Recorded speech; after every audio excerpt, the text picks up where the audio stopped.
촬영을 하기 때문에 이런 인트로가 있어야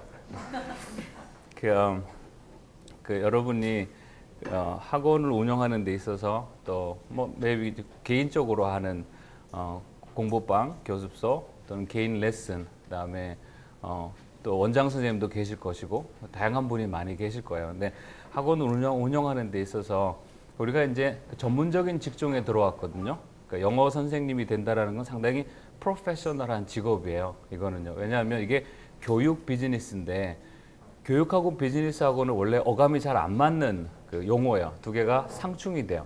교육은 참고 기다리고 인내하고 또 용서하고 또 참고 또 기다리고 또 용서하고 또 기다려보고 또 협상하고 그죠? 늘 칭찬해주고 늘 좋은 말 해주고 늘 가능성을 바라보고 희망을 얘기하는 게 교육이에요. 우리는 지금 그 교육 장소에 와 있는 거예요. 근데 비즈니스는 뭐냐면 바로 소득이 나야 돼요. 다음 달 수입이 0원이면 그 다음 달 유지가 어려워지는 거죠. 그 비즈니스는 바로바로 소득을 내야 되는 거예요. 우리가 자본주의 사회에 사니까. 그러면 소득을 내려 그러면 우리는 적절한 쇼맨십도 가져야 되고 또 적절한 과장도 좀 해야 되고요. 또 적절한 약간의 그 뉘앙스 섞인 거짓말도 좀 해야 되고 여러 가지 모양으로 내 색깔도 좀 바꿔야 돼요. 그러다 보니까 이 교육 비즈니스에 들어온 사람은 큰 갈등을 겪어요. 교육자의 마음과 비즈니스의 태도와 사이에 갈등을 겪게 돼요. 그러다 보니까 우리는 적절히 색깔을 바꾸고 적절히 과장하고 적절히 빠졌다가 또 적절히 나타나고 그래요. 그러다 보니까 늘 그러한 갈등 속에서 일을 하게 돼요. 그 다음에 이제 교육 비즈니스가 결코 쉬운 게 아니라고 얘기를 하는 거예요. 일반 비즈니스는 한 달 잘 채우면 월급 나와요. 괜찮아요. 그냥 그렇게 해서 30년, 40년 일할 수 있어요. 그러니 30년 하지. 여러분 지금 하는 비즈니스 앞으로 30년 하실래요? 아, 이거 죽어요, 중간에. 너무 힘들어서. 그러니까 그러다 보니까 이제 거기에 우리가 어떤 스트레스가 더 더해졌냐면은 예전에는 학생들의 영어 실력이 다 고만고만했었어요. 근데 지금은 일찍 영어 조기 교육을 시작을 했기 때문에 뭐 좋은 현상이에요. 일찍 시작하면 잘하는 아이들이 더 많이 배출이 되니까요. 반대로 포기하는 아이들도 너무 많이 배출이 돼요. 근데 우리가 이제 학원에서 만나는 아이들은 대부분 다 잘하는 아이들이 들어온단 말이에요. 그래서 옛날에는 아이들의 실력이 있잖아요. 내가 선생님이 되기로 맘먹은 순간 아이들의 실력은 대부분 나보다 낮았어요. 근데 지금은 여러분이 현장에서 겪을 거예요. 참 스트레스 주는 애 있죠, 그죠? 나보다 라이팅 더 잘해요. 나보다 발음 더 좋고 나보다 리딩 더 잘하는 거야. 이런 애가 이제 학원에 오기 시작을 하는 거야. 거기에다 스트레스를 또 더하기 시작했네요. 어느 부모님은 어느 어머니나 어느 아버지는 요즘 또 어학연수나 유학이나 해외 살다 온 사람들은 많아요 또. 그러다 보니까 그 사람들까지 또 합세가 돼요. 그러다 보니까 저 학부모님들은 저 아버지 저 어머니들은 딱 보니까 나보다 실력이 훨씬 좋은 거죠. 자, 그럴 때 우리는 어떠한 태도를 취하냐면 우리 선생님들은 이제 영어로 exaggerate, 과장하게 돼요. 나의 폼을 과장하게 되고 나의 이력을 과장하게 되고 나의 실력을 과장하게 돼요. 그리고 저녁에 집에 와서 퇴근하고 큰일 났다 싶은 거죠. 야, 이거 어떻게 내가 어떡하지? 이제 이거는 물론 저도 겪었었던 거고 저도 지금 겪고 있어요. 저는 선생님들 교육을 해요. 저는 학생 교육을 못 하고요. 저는 강사 교육을 합니다. 학생 교육을 못하는 이유는 제가 이제 EBS 자문위원으로도 있고 교육청 일을 오래 했어요. 영어 수시 확대 자문위원으로 일을 하고요. 교육청 쪽의 일을 많이 하고 공교육 쪽 일을 하다 보니까 학원을 차리기가 좀 애매한 색깔이 되어버렸어요. 근데 강사 교육이 훨씬 재미있어요. 강사분들이 또 실력이 좋으니까. 강사분들을 교육하지만 저도 똑같은 걸 느껴요. 저보다 더 오래 외국 살다 오시고 저보다 훨씬 잘하는 사람을 만나게 되거든요. 그리고 그 사람의 판단을 내가 듣게 되거든요. 그럴 때 많은 도전이 돼요. 그게 또 내가 실력을 키울 수 있는 기회도 되기는 해요. 여러분이 현장에서 그런 걸 많이 겪을 거예요. 앞으로 더 겪을 거예요. 왜 그러냐면 서술형 문제라 그래가지고 이제 서술형 시험 문제를 봐야 되거든요. 그게 원래는 작년에 시작한 거예요. 니트가 캔슬이 되고 작년에 시작을 해서 원래는 교과부에서 20%를 넘지 말으라 그랬어요. 근데 20%를 내고 나니까 놀라운 결과가 생긴 거예요. 진짜 영어 원래 잘했던 애가 드디어 보여지기 시작을 해요. 왜냐하면 이거는 써야 되기 때문에 자기 실력이 아니면 못 써요. 뭐 보고 베끼기도 못하고 찍지도 못해요.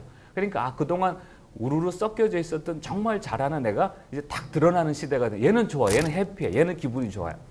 근데 그 사이에 이제 사실은 1등급이 아닌데 이렇게 잘 찍고 그날 컨디션에 따라 이렇게 묻어갔던 애들이 있어요. 그런 애들이 여실히 구별되게 된 거죠. 아, 드디어 1등급이 못 돼요. 서술형 문제에서 절반이 틀리거나 백지를 내기 시작하는 거죠. 드디어 얘랑 나랑 구별이 되니까 얘는 좋은 거야. 얘는 드디어 너 사실 영어 나보다 못했었는데 그동안 운이 좋았어. 이제 내가 진짜 잘하고 넌 나보다 한 급 낫다라는 게 교실에서 드러나기 시작을 하는 거예요. 그 다음에 예전 그 서술형 시험 문제 보기 전에는 진짜 못한 애가 누군지 몰랐었어요. 그러다 보니까 걔에 맞는 커리큘럼을 제시를 못하고 그 반분별 수업을 해도 정확한 색깔이 안 나타났던 거죠. 근데 진짜 직접 쓰라고 하니까 정말 못하는 애가 나타나니까 아, 너의 정체가 이제 드러났구나. 너 진짜 못하는 애만 맞았었구나. 너는 좀 더 많은 관심이 필요했구나. 이게 드러나고 옛날에는 이게 묻어 있어서 몰랐었어요.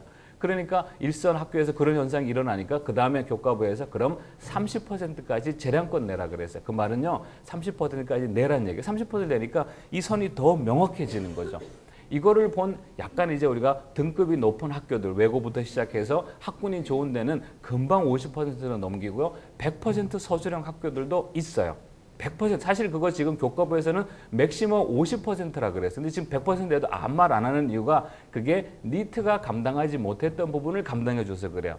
니트가 왜 캔슬이 됐냐면 변별력이 없어서 그래요. 변별력이 없어서 그래요. 누가 진짜 잘하고 누가 진짜 못하는지 모르겠어요. 이거 뭐 찍어도 되는 문제들이 많으니까. 근데 그래서 그걸 캔슬 시킨 거죠. 그러고 나서 정말 그냥 백지에다 써 이러면 명확하게 나타나죠. 특히 라이팅은 찍을 수가 없는 부분이에요. 스피킹은 그래도 옵션이 있어요. 잘 모르겠다는 얘기고, 그죠? 그럼 생각해 보겠다는 얘기고, 이게 뭐 리스닝은 빠져나갈 구멍이 좀 있어요. 단어 한두 개만 얘기해도 우리가 알아들을 수 있는 라이팅은 명확하게 써야 됩니다. 정확한 규칙에 맞춰서 써야 되기 때문에 이 규칙이라는 지식을 모르면 시작 자체를 못하는 아주 민감한 부분이거든요. 그래서 그 부분을 시험에 나오니까 이제 확 변별력이 생겨요. 그래서 올해 중간고사 때 자꾸 확장이 되고 올해 1학기 기말고사 때는 드디어 논술을 내는 학교가 등장하기 시작을 했어요. 왜냐하면 이게 서술형도 변별력이 안 생기기 시작을 하는 거예요. 좀 학교 등급이 높은 애들은 서술형도 다 맞춰버리는 거죠. 그래서 이제 논술형을 배워요. 논술형은 보통 한 40자 가량을 쓰라 그러면 우리가 논술형 시험이라 그래요. 40자라면 그 안에 서론, 본론, 결론을 넣을 수가 있어요. 그래서 40자 정도면 우리가 논술이라 그러고요. 이제 그거보다 더 멀리 가면 우리가 에세이라 이렇게 얘기를 하는 거예요. 그러니까 선생님들은 궁극적으로 뭘 준비해야 되냐면 에세이를 준비할 필요가 있어요. 선생님들이 에세이 레벨의 글을 소화를 하고 에세이를 가르칠 정도가 되면 나머지 서술형이나 논술은 다 커버한다고 할 수 있어요. 이제 에세이를 어떻게 가르칠지는 또 다른 주제이기 때문에 그건 다음 기회가 오면 얘기를 드리고요. 일단은 흐름은 대략 그렇게 돼요. 그래서 지금은 논술형 시험이 교과부에서 정식으로 50%까지 재량권 내라라고 공문이 내려왔어요. 50%라고 하면 어느 정도냐면요. 서술형 문제에서 정답을 좋은 점수가 안 나오면요. 영어 1등급, 2등급 포기해야 된다는 얘기가 나와요. 왜 그러냐면 서술형 문제는 1점짜리가 잘 없고요. 주로 3점짜리, 5점짜리, 많게는 15점짜리까지 아마 겪었을 거예요. 학원에서 15점짜리까지 가요. 그러니까 앞에서 1점짜리, 2점짜리 몇 개 맞아봐야 서술형 문제 한두 개 틀리면 회복이 안 돼요. 그만큼 상당히 민감한 부분이 됐죠. 그러다 보니까 이제 우리 선생님들이 아까 앞쪽에서 얘기했던 교육과 비즈니스 사이의 그 갈등, 그죠? 나보다 더 실력 나은 사람을 만났을 때 또 그런 부모를 만났을 때 그런 하심적인 부담감과 갈등 이거를 해결하는 방법은 딱 한 가지가 있어요. 그게 뭐냐면 내가 굉장히 프로페셔널 해줘야 돼요. 아주 전문가가 돼야 돼요. 여러분이 가진 지금 직업은 아주 전문 직종입니다. 다른 사람이 섣불리 들어오지도 못하고 와서 생존하기도 힘든 아주 힘든 직종이에요. 아주 전문적이고 프로페셔널한 직종이에요. 그럼 여러분들이 지식 수준이나 감각이 어때야 돼요? 상당히 프로페셔널 해줘야 돼요. 상당히 전문적이 돼야 되는 거죠. 그럼 내가 전문적이 되려고 그러면 알아야 될 몇 가지 기본적인 테두리 지식들이 있어요. 내가 학생을 가르치고 커리큘럼을 운영하고 학원이라는 나의 기관을 운영하는 데서 알아야 될 몇 가지 테두리 지식들이 있어요. 그런 용어들도 좀 알고 걔네들이 어떻게 유기적으로 움직이는지 알면 훨씬 잘 상담도 할 수 있고 여기 학원 여러분 학부모 상담 굉장히 중요하잖아요. 그죠? 상담하는데 학부모가 나보다 용어를 더 많이 알아. 이 학교는 인풋 용도의 커리큘럼이 많은가요? 그게 뭔 소린지 이 학교에서 학생들의 아웃풋은 좀 어떻게 돼요? 근데 저게 뭔지 이게 안 되니까 그러니까 밀리면 안 되는 단내 얘기. 우리가 더 많이 알고 더 많은 감각을 가지고 있어야 돼. 그러면 많이 자꾸 내가 전문가가 되려고 자꾸 노력들을 하셔야 돼요. 제가 이제 그러한 전반적인 얘기를 해드릴 거예요. 책은 머스트 해브 그래머는 앞쪽 선생님이 이현아 부장님 설명을 다 잘 들었을 거예요. 중간중간 여러분 끝나고 질문하시면 되고요. 저는 이제 어떻게 그 교재 외에 수십만 가지의 교재들이 있어요. 참고로 ELT 시장이 많이 죽었어요. 왜 죽었냐면요. 예전에 6, 7년 전에 학원이 생기고 교습소가 생기고 공부방이 생길 적엔요. 선생님들이 보는 시야가 작았죠. 그러다 보니까 불안하니까 남이 좋다고 하는 거 다 받았었다고. 외국에서 쓰면 무조건 좋은 거라고 받았었죠. 이제 실력들이 좋아졌어요. 그러다 보니까 아닌 거지. 이 정도면 나도 만들 수 있을 것 같은 거지. 그러니까 구별되는 눈이 생긴 거야. 그러다 보니까 선생님들 실력이 높아지면 높아질수록 ELT 시장은 안 된다고 보시면 돼. 그래서 이 중에 본인이 커리큘럼을 충분히 만드시는 분들도 다 계시다고요. 또 남이 본 거를 가지고 자기 학원에 맞도록 운용도 할 수 있고 상당히 실력들이 좋아졌어요. 이제 거기에 맞는 얘기들 제가 두루두루 해드릴게요. 그 영어 상담을 하고 하다 보면요. 그 listening, speaking, reading, writing이라고 그래요, 우리가. 그래 L 제가 칙해요. 여기요. 손이 L, S 그다음에 R, W. 근데 요 listening, speaking, reading, writing인데요. 이 writing은 항상 뭐하고 같이 가냐면요. writing은 항상 그 그래머랑 항상 같이 갑니다. 이게. 그러니까 문법을 빼고 writing을 제대로 설명할 수 있는 방법, 할 수 있는 방법은 사실 없어요. 근데 여러분 학원 중에 우리 애들 문법 모르는데 걔는 라이팅 잘하던데 아니 걔 외워서 하는 거야. 많이 들어봐가지고 몸에 익은 거야. 그러다 보니까 애들이 몸에 익어버렸으니까 아무리 가르쳐도 I go 하고 I am busy 하고는 따로 가야 되는데 자꾸 I am go 그러고 I am study 그러고 그죠? I am love 자꾸 그러는 거야. 가르쳐줬는데 그 다음날 또 그러는 거야. 또 새로 들어온 애가 있어. 또 얘는 안 그러셨는데 얘도 한 이틀 다니더니 얘도 또 I am love 그래. 어디서 가르쳐줬나 그죠? 이런 현상들은 걔한테 문제가 있는 게 아니고 저절로 일어나는 현상이에요. 그게 무슨 말이냐면 영어가 특히 규칙 말이기 때문에요.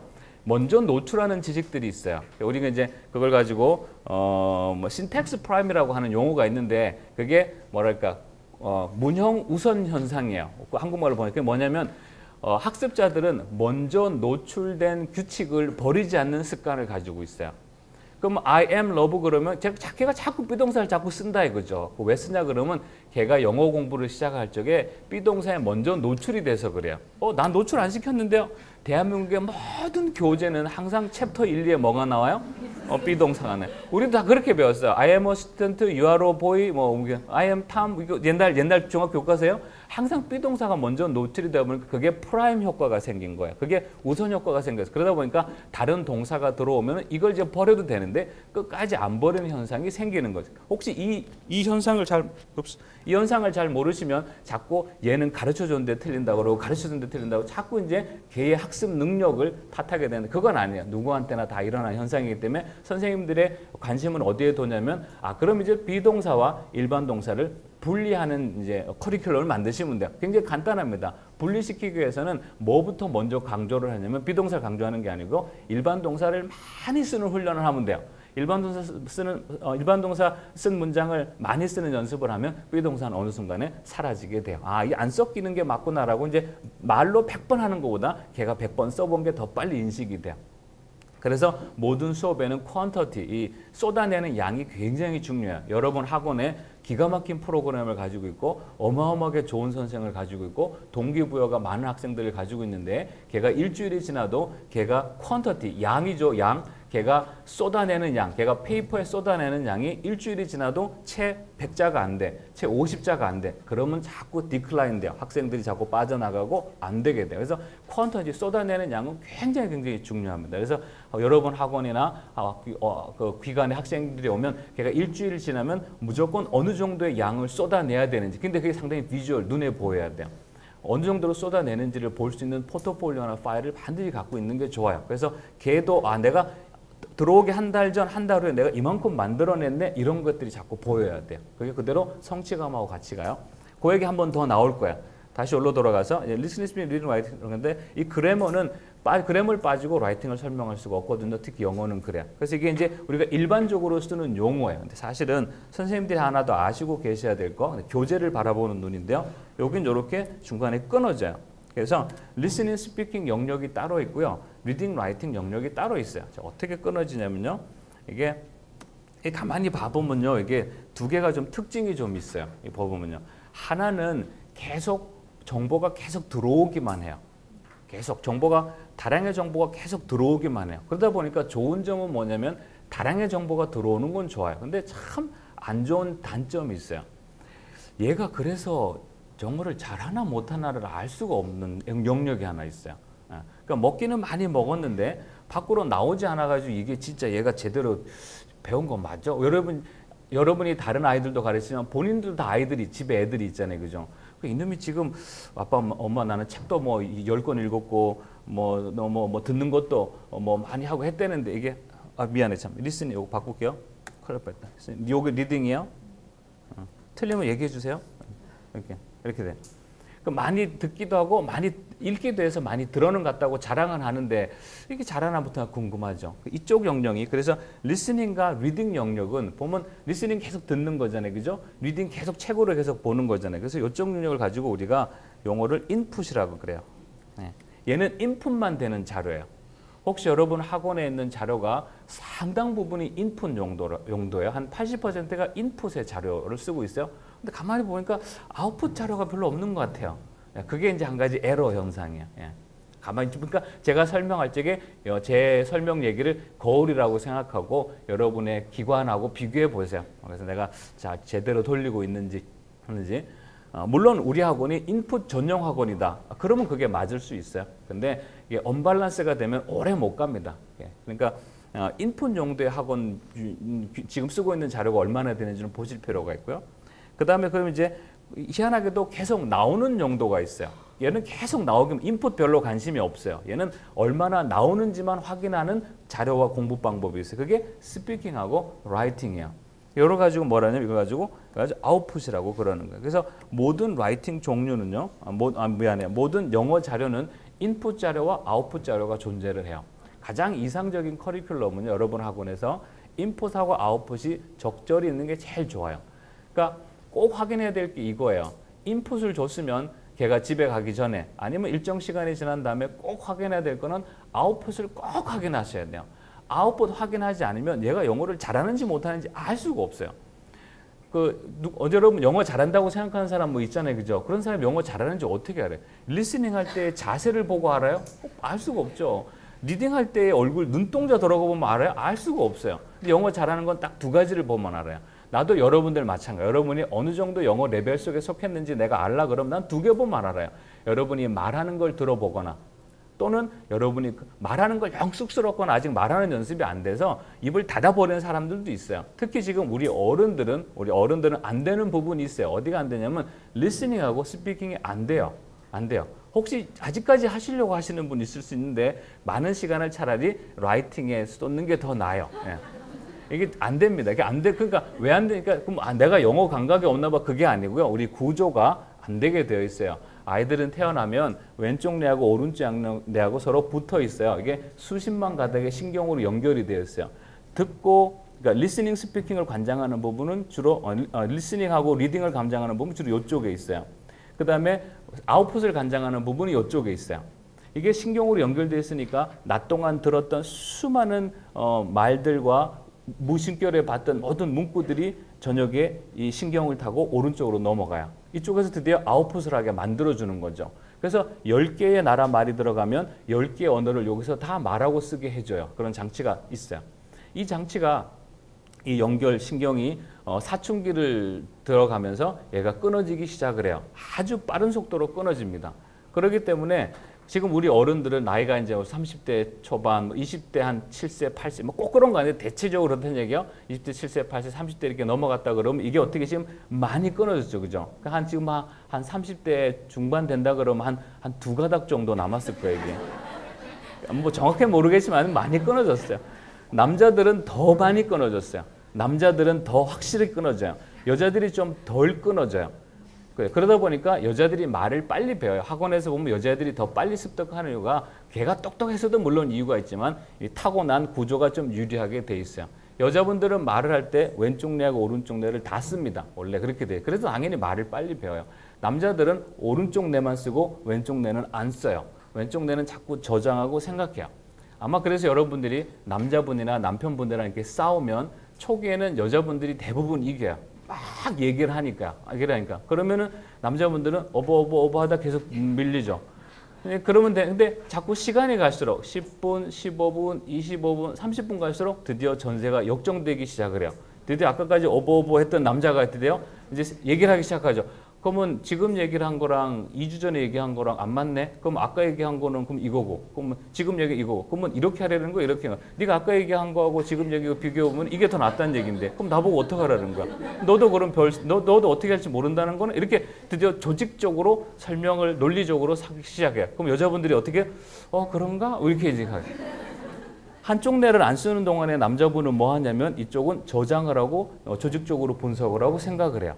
그래서 오랫동안 말싸움을 하고 의견 교환할수록 남자분들이 이제 이기게 되는 거야. 여러분들이 여자분들이 학부모 상담을 할 적에 남자 아버님이 오셨다 그러면요. 한 5분 만에 쫙 얘기하고 그렇지 빨리 사인하라고 그러고 다 그러면 끝나는 오래 얘기할수록 드디어 이제 하나하나 찝기 시작합니다. 이렇게. 그래서 여러분이 원하는 게 있으면 빨리 남자분하고 얘기할 땐 빨리 얘기하고 빨리 딱 닫아버려야 되는 거야. 오래 얘기하면 안 되는 거야.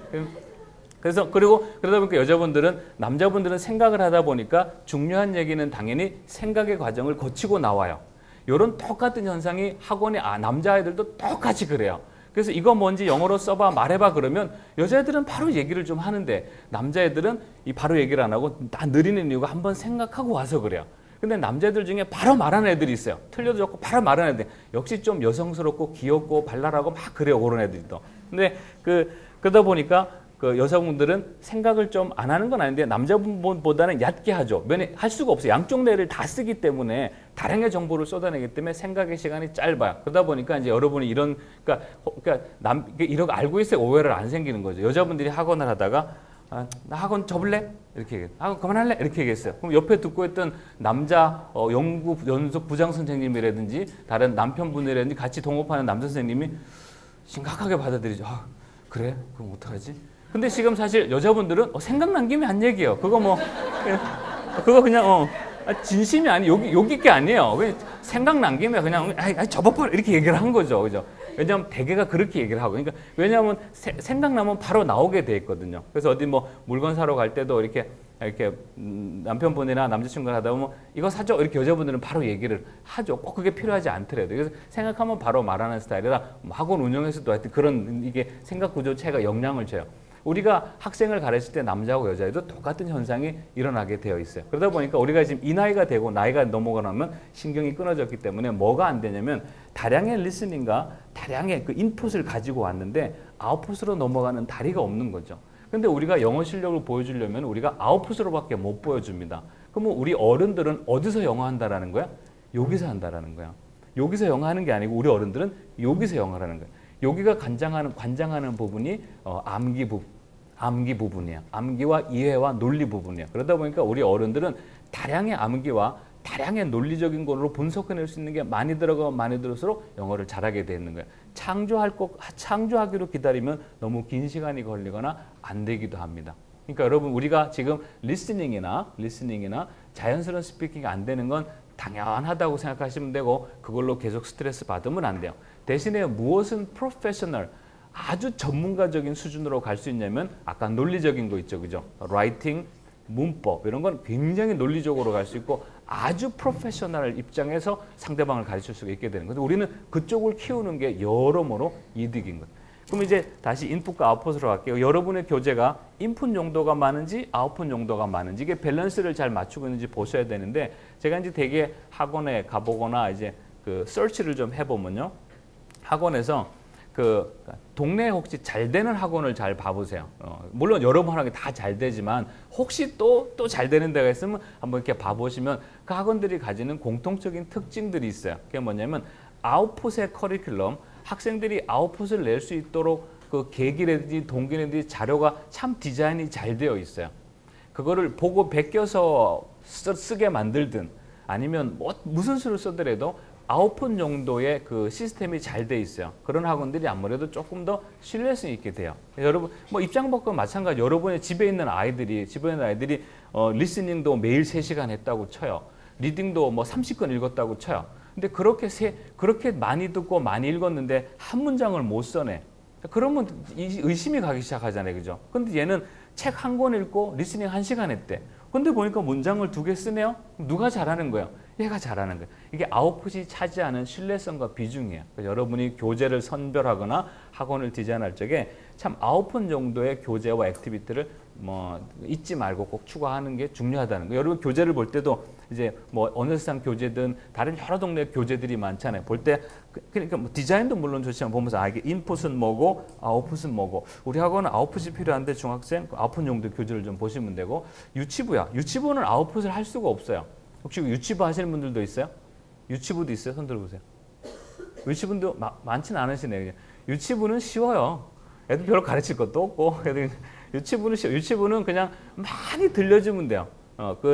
태어나서부터 한 7세, 8세까지는 이 듣는 능력이 뛰어나거든요. 그러다 보니까 많이 들으면 많이 따라하게 돼 있어요. 유치부는 많이 들려주는 재미있는 컨텐츠를 많이 들려주는 게 좋은 거고, 혹시 유치부에서 아웃풋, 라이팅을 하게 하고 조직적인 순서를 가르치는 문법을 가르친다. 그러면 이제 무너지기 시작을 하는 거예요. 욕심이죠. 많이 그러면 근데 학부모님들이 원한다고 쳐. 학부모님들이 우리의 지금 계속 듣기만 하고 뭐 아무것도 안 써온대. 그러면 그걸 가지고 가이디드 라이팅이라 그래요. 전문 용어는요. 근데 그냥 쉽게 해서 보고 베끼기예요. 아까 들은 내용을 주요한 것들을 그냥 보고 베끼는 것만 해도 충분해요. 유치부 아이들한테 뭐 창조해라 그러면 창조가 안 되는 단계거든요. 애들 많이 듣는 단계이기 때문에. 그래서 유치부는 쉬워요. 뭐 그런 경우는 이제 인풋 정도의 자료에 주로 목적을 두시면 돼요. 그래서 이제 나름의 그 학원 그 교재라든지 교재를 바라보는 눈을 이렇게 가지시고 상담할 때도 이제 적절히 이러한 용어를 써서 상담하시면 여러분이 훨씬 더 전문적인 그 자세라든지 분위기를 가지고 본인도 그렇게 또 익숙해질 수 있을 거예요. 그다음에 이제 그 여러분 학원 수업에 보면요. 혹시 지금부터 제가 이제 5개를 6개를 얘기할 건데 이 6개가 또 큰 거울입니다. 내가 뭐가 빠졌지? 내가 뭘 더 하면 좋지? 이게 왜 우리 학원 선생님이 자꾸 수업하기 어렵다 그러지? 이렇게 왜 매출이 줄지? 아니면 왜 갑자기 학생들이 늘었을까? 뭐 이런 거 있잖아요. 그런 원인들을 좀 알 필요가 있잖아요. 그 원인에 해당하는 부분이요. 학원에서 혹시 커리큘럼이나 수업을 하는 데 있어서 우리가 목적이 있죠. 그죠? 이번 주는 뭐 한다. 이번 시간에는 뭐 한다. 이번 달은 뭐를 무조건 끝낸다. 이번 2주 동안에는 이거를 누구나 다 한다. 뭔가 이게 목적이 있죠. 그죠? 그 목적을 폼이라고 하거든요. 폼. 그래서 쉽게 얘기하면 이거야. 오늘 수업 시간에는 투부정사에 대해서 배울 거야. 용어가 좀 어렵긴 한데 이게 폼이죠. 그죠? 그러면 수업이 끝나고 나면 거기 있는 학생들은 무조건 투가 들어간 문장을 맞고 틀리든지 간에 아웃풋을 해놓고 집에 가야 돼요. 근데 투부정사는 기껏 설명했는데 인풋은 되게 줬는데 애들이 아무도 아웃풋을 안 하고 갔어요. 근데 이게 자꾸 반복이 돼. 그러면 지식은 느는데 실력이 안 느는 그런 묘한 현상이 생기는 거예요. 그래서 폼이 있나 좀 보셔야 돼요. 가능한 폼이 좀 자세하고 현실적일수록 좋아요. 그동안 내가 우리 학원의 한 달 목표, 2주 목표, 1주 목표 이렇게 폼이 있었나 좀 보면 좋아요. 그리고 그 수업이 어떠한 폼을 중심으로 움직이는지를 보시는 게 도움이 됩니다. 없으면 설정을 하시는 게 좋고 아이들도 뭘 배울지를 아는 게 좋아요. 이걸 또 다른 말로 하면 실러버스라 그러기도 합니다. 이게 폼이 있어요. 그 다음에 이 폼이 있고 이 폼에 맞춰서 수업을 하고 나면요. 그 다음에 아주 중요한 부분인데요. quantity. 스펠 틀면 얘기해 주세요. quantity. 퀀티티 양입니다. 선생님 왜 퀄리티는 안 보이죠? 위로 올릴게요. 왜 퀄리티는 안 쓰셨나요? 근데 퀄리티보다 퀀티티가 훨씬 중요해요. 배우는 학습 단계에서는 다량의 미스테이크는 필수적인 현상이에요. 많이 틀릴수록 당연히 많이 배우죠. 그렇다고 너무 많이 틀리면 또 그것도 그렇긴 해요. 근데 적당히 틀리는 거는 좋은 현상이에요. 퀄리티보다 지금 우리 선생님의 레벨이죠. 우리 레벨. 저나 여러분 우리 선생님 레벨은 이제 퀄리티가 조금 중요한 레벨이긴 해요. 근데 학생들은 퀀티티가 상당히 중요합니다. 많이 쏟아내는 연습을 많이 시킬 필요가 있어요. 좋은 문장 하나보다 완벽한 문장 하나보다 틀리더라도 10개 쓰는 게 더 나아요. 미스테이크는 저절로 잡히게 돼 있어요. 영어는요.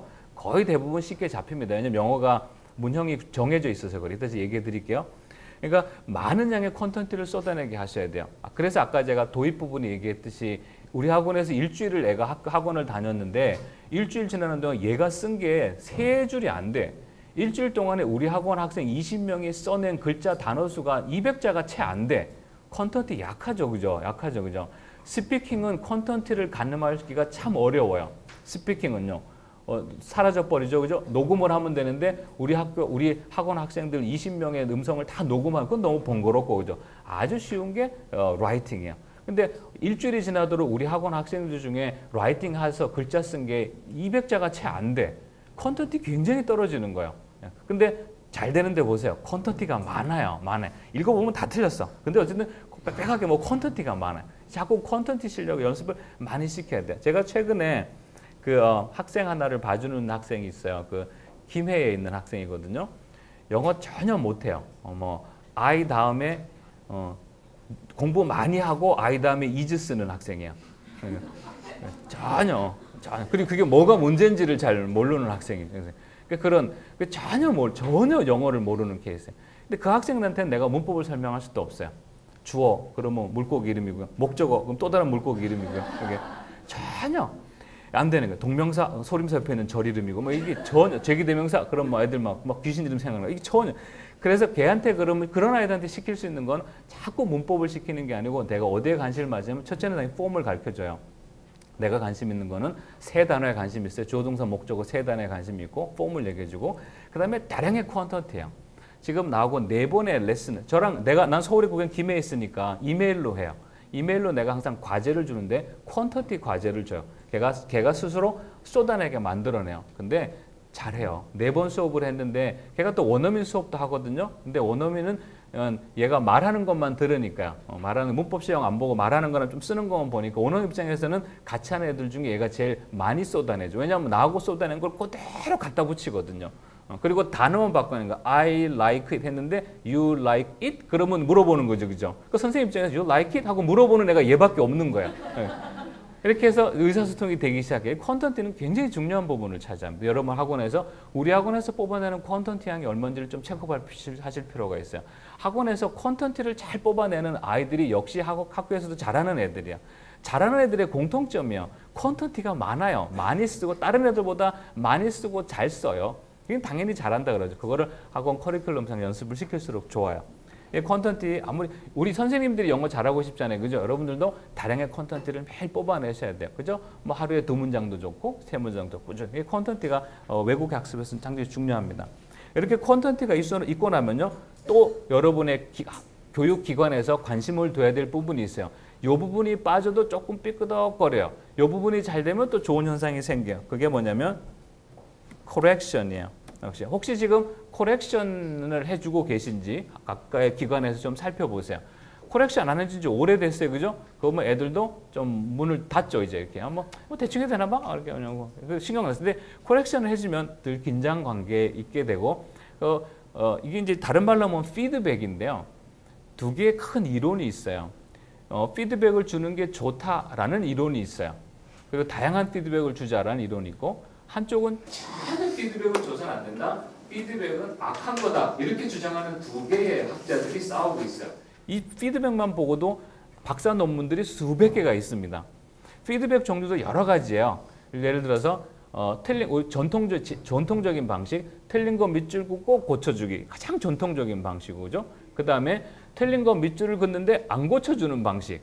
네가 고치라 이거죠. 그죠? 그 다음에 안 표시 안 해. 근데 틀린 줄 옆에다가 몇 개 틀렸는지 숫자만 써줘. 1개 이렇게, 2개 이렇게 이제. 그것도 그런 피드백이 있고, 아무것도 안 해줘요. 밑에서 설명만 해줘. 너는 투부 정사가 약한 것 같아. 이렇게. 그런 피드백도 있고, 다양한 피드백들이 있어요. 근데 우리가 여러 가지를 다 써봤는데, 역시 이제 그러니까 이게 문화 차이라고 볼 수 있는 것 같아요. 그러니까 교육은 아까도 얘기했듯이 교육은 이제 참고 인내하고 기다리고 용서하고 협상하고 또 참고 인내하고 이게 교육인데 그러니까 이제 애들이 피드백을 코렉션을 줘야 되는데 선생님 입장에서는 그래도 걔가 열심히 쓴 거를 가지고 막 찍찍 긋고 이러면 미안하니까 이제 살짝 긋고 뭐 조금 고쳐주고 조금 고쳐 그리고 밑에다 잘했어 앞으로도 잘하게 될 거야 이렇게 썼단 말이죠. 그렇게 하고 나니까 학부모님들이 컴플레인을 하는 거야. 왜 대충 가르치냐 이거죠. 내가 볼 때 틀린 거 있는데 이거 왜 안 잡아줬냐 이거죠. 그래서 엄마들이 컴플레인하고 아버지가 컴플레인하는 거야. 그러니까 이 선생님이 그게 분당에 있는 어느 학원이에요. 선생님이 고민을 한 거야. 아, 이거 그 사람은 영어 전공, 교육 전공이라 그런 식의 피드백을 준 거예요. 옆에다 이렇게 틀린 거 살짝 적어주고 잘했다 그러고 그리고 더 이상 또 코렉션 안 해줬어요. 왜냐면 애가 열심히 쓴 걸 자꾸 바꿔주면 애를 길을 꺾는다 그래서 안 해준 거. 원래 그게 맞는 피드백이에요. 피드백은 상대방의 상대방의 마음에 상처를 주고 감정을 다치게 하면 안 되는 거야. 근데 우리 한국은 아니야. 한국은 마음을 다치게 해야 되고 상처를 줘야 되고 눈에서 눈물이 핑 돌게 해야 돼. 그래서 우리 쪽끼리 하는 용어가 있어요. 우리 쪽끼리 쓰는 용어인데 피드백을 줄 적에 피바다를 만든다 그래요. 알겠죠? 우리 쪽 용어인데 사실 굉장히 안 좋은 피드백입니다. 그 영어 박사 논문에 없는 피드백 방법이에요. 피바다라고 하는 용어는 없어요. 근데 이거를 빨간색으로 정말 쫙 요렇게 거도 될 거를 쫙 이렇게 굴고 틀린 것도 크게 고쳐주고 시제 같은 거 애들 많이 틀린단 말이에요. 그것들 ED 크게 이렇게 써주고 뭐 쫙쫙 주고 막 난리를 만들어놨어. 그래 밑에 가가지고 밑에 fail 써놓고 fail 하고 fail 위에다가도 플러스 이렇게 딱 적어놓고 뭐 이렇게 no way 막 이렇게 딱 적어줘. 그래 막 이걸 페이퍼를 정말 피바다를 만들어주는 방법이 있어요. 근데 그렇게 해서 이 코렉션이 쭉 학생들 한 20명한테 나갔단 말이에요. 나가고 나니까 몇몇 엄마들한테서 전화가 오는 거예요. 뭐라고 전화가 오냐면 이제 그만두겠다는 전화인가 보다. 이렇게 하고 이제 선생님을 봤는데 엄마들이 뭐라고 그러냐면 미안하다고요. 죄송하다고. 우리 애를 내가 잘 돈 못 돌봐줘서 내가 좀 속상하게 해서 죄송하다고. 내가 앞으로 계속 좀 잘 부탁한다고. 그래가지고 한 20명 그렇게 피바다를 만들어줬는데 한 대여섯 명 부모님한테 전화가 오는 거죠. 그 대여섯 명의 전화까지 할 부모님들은 그 부모님들이 오피니언 리더예요. 오피니언 리더가 뭐냐면 이제 그 학부모님들 중에서도 3명 역할을 하시는 분. 그분이 또 얘기를 하는 거예요. 너네 집 애도 이렇게 다 틀렸다고 왔니? 그래서 그 선생님이 막 다 틀렸다. 우리 집 애도 그런데 선생님 열심히 하나 봐. 되게 잘 가르치는 것 같아. 우리 계속 거기 보내자. 그래서 애들이 자꾸 좀 느는 현상이 생겨요. 그래서 거기는 싸지도 않아요. 분당이라 수업료도 되게 비싸게 받거든요. 근데도 잘 돼요, 아무튼. 그래서 피바다라고 하는 코렉션 방법이 있는데 저도 어차피 저는 이제 교육을 시키는 입장이긴 한데 이건 알고 주시는 게 좋아요. 그렇게 피바다로 주는 그 코렉션은요. 여러분이 미국 사람의 한국 문화권이 아닌 다른 문화권에 주면요. 그건 모멸이에요. 굉장히 기분 나쁜 거고 정말로 그거는 상처를 심하게 주는 거야. 그거는 감정 표현이에요. 너 싫다 이 얘기밖에 안 되는 거죠. 근데 우리는 아니에요. 우리는 그렇게 주는 게 오히려 더 효과가 높아요. 그러니까 코렉션을 주긴 주되 피바다라는 코렉션 방법도 하나 있다. 혹시 여러분이 코렉션이 궁금해서 이제 논문을 찾거나 인터넷에서 찾으면 여러 가지 피드백 방법이 나올 거야. 근데 그걸 다 써봐도 피바다만 못해요. 그러니까 그걸 한번 근데 제가 이제 피바다를 예로 들은 이유는 코렉션이 지금 여러분의 교육기관에서 어느 정도 효과적으로 돌아가고 있는지 좀 볼 필요가 있어요. 참 강사 입장에선 선생님들 입장에선 원장 선생님 입장에서 참 불편해. 코렉션 해줘야 되거든요. 맞아요. 해줘야 돼요. 왜냐하면 노력을 한 사람은요. 나한테 관심을 보여주길 바래요. 예. 한 줄을 써도 마찬가지예요. 한 줄을 쓰면 한 줄 코렉션 해주고 네가 이 말 하려고 그랬구나. 그리고 뒤에 한 줄 더 써주면 돼요. 예. 빨갛게 한 더 써주죠. 그러니까 그런 것들이 다 교류가 되기 때문에요. 안 하는 것보다 하는 게 확실히 낫죠. 그죠? 주는 게 낫냐 안 주는 게 낫냐는 계속 논쟁거리라 저도 확답은 못하겠지만 일단 아이들한테 학생들한테는 코렉션 효과가 높아요. 만일에 제가 여기서 여러 선생님들을 가르친다고 칠게요. 제가 지금 강사 교육하고 있는 분들은 코렉션을 안 해줘요. 그분들은 이미 다 선생님들이기 때문에 그냥 놔둬도 본인들이 다 해결하세요. 우리들 레벨은 우리 선생님들 레벨은 코렉션을 안 해줘도 충분히 교육적인 효과가 나는 레벨이고 학생들은 자꾸 누군가를 바라보는 위치에 있기 때문에 그 아이들은 코렉션을 해줄 필요가 있는 것 같아요. 한번 시도해 보세요. 혹시라도 피바다 현상이 약간 좀 이렇게 부정적인 효과를 갖고 왔다 그러면 그것도 한번 어디 인터넷에 올려주세요. 어느 세상에 올리면 그것도 제 좋은 자료가 돼. 피바다가 어느 케이스는 안 먹힌다 이렇게. 안 먹히는 케이스가 있긴 있어요. 그게 뭐냐면요. 그 얘기를 하고 내가 그 다음 거 얘기할게요. 여러분들이 다 겪을 텐데요. 학원에 보면 잘하는 애들이 있죠. 그죠? 당연히 귀하고 이쁘죠. 근데 반대로 못하는 애들도 있어요. 근데 못하는데 그냥 못하는 게 아니고 전혀 못하는 애들이 있어요. 전혀 이렇게 보고 있으면 신기하죠. 이렇게 걔를 이렇게 보고 있으면은 신기하죠. 어떻게 이렇게 모를까요? 가르치고 가르치고 요거 이렇게 하고 요거 이렇게 요거 이렇게 하고 요거 이렇게 하고 한번 써봐. 썼어요. 굿 잘했어. 잠깐만 써봐. 그리고 얘가 봐줬어요. 이렇게 봐주고 그리고 오케이 다시 한번 써보자. 그랬더니 뭘요? 다 까먹었어요. 다 까먹었어요. 갖다 돌아서 완전 잊어버린 애들이 있어요. 혹시 이런 아이들이 학원에 없으면 복 받은 학원이에요. 혹시 학원에 있다 하더라도 이제 너무 슬퍼할 건 없어요. 그리고 이런 있잖아요. 이렇게 설명 다 해주고 아냐고 다 물어봤어요. 그래 그럼 나와서 한번 써봐. 근데 나오면서 완전 잊어버리는 케이스예요. 그러니까 전혀 안 되는 전혀 학습이 안 이루어지는 애들이 학원에 있을 거야 아마 있을 거야. 그러니까 그러면 이제 그런 애를 볼 때마다 선생님들이 속상해요. 왜냐하면은 내가 못 가르쳐서 그런가라는 이미지도 자꾸 주고 그죠. 자꾸 답답하고 걔한테 야단을 더 치게 되고 더 좀 힘든 말을 하게 되고 돌아서서도 걔 때문에 속상하고 그런단 말이에요. 근데 최근에 발표된 논문이 하나 있어요. 그 얘기를 잠깐 해드리려고 그래요. 그게 우리한테 많은 도움을 줍니다. 저도 그 논문을 보고 굉장히 좋아했어요. 그 논문이 뭐냐면 100명 중에요. 2명은 그러니까 우리 학원에 있을 확률이 높아요. 100명 중에 2명은요. 전혀 학습이 안 되는 상태에서 청소년기를 지난다라는 논문 발표가 있어요. 그게 올해 그냥 최근에 난 논문이에요. 그게 아주 나름 센세이션을 일으킵니다. 100명 중에 2명은 전혀 학습이 안 되는 상태에 있어요. 지금요. 그러니까 뭘 가르쳐도 안 돼요. 걔는 영어뿐만 아니라 수학, 과학 아무것도 안 돼요. 그러니까 그 상태로 청소년기를 지나고 청소년기 넘어서서 이제 학습이 이루어지는 케이스죠. 지금 학원에서 전혀 안 되는 아이들을 우리가 바라보고 자꾸 걔의 지적인 수준을 탓하고 태도를 탓한다 그러면 우리가 실수하는 거일 수도 있어요. 그게 지금 전혀 학습이 안 되는 밝은 청소년기죠. 그러면 거기에 맞도록 걔를 칭찬하고 거기에 맞도록 커리큘럼을 짜줄 필요가 있어요. 걔를 위한 거를 제공해 주면 돼요. 왜 이 논문이 센세이션을 일으키냐면요. 이게 없기 전까지는 자꾸 걔를 차별했거든요. 잘하는 애, 너 못하는 애 이랬단 말이에요. 이제 그러면 안 된다라는 거예요. 걔도 무죄고 나도 무죄예요. 난 최선을 다해서 가르친 거고 걔가 아직 학습이 안 되는 상태에 있는 상태에서 온 거죠. 그죠? 이런 아이들이 대체적으로 또 성격도 좋아요. 그래가지고 또 선생님 생일 꼬박꼬박 잘 챙기고 뭐 맛있는 거 있으면 꼭 뭐 갖다 주고 그건 미워할 수도 없고 그죠? 근데 가르치고 돌아서면 까먹고 막 너무 힘들어요. 그게. 근데 그런 학생이 꼭 있습니다. 근데 그게 그럴 수도 있다는 얘기죠. 학습이 전혀 안 되는 청소년기의 입장에 있을 수도 있기 때문에 그것도 고려할 필요가 있어요. 코렉션을 해줘도 안 되는 경우는 그 케이스는 안 돼요. 그 케이스는 코렉션 해줘도 코렉션 해주면 대체적으로 그 다음 현상이 일어나요. 레벨업이에요. 이 레벨업이 안 일어나는 경우가 이제 그 케이스였는데 여러분이 이제 코렉션 해줬으면 고쳐줬으니까 당연히 레벨이 올라가겠죠. 그죠? 그럼 여러분들의 학원의 레벨이 높아진다는 얘기가 돼요.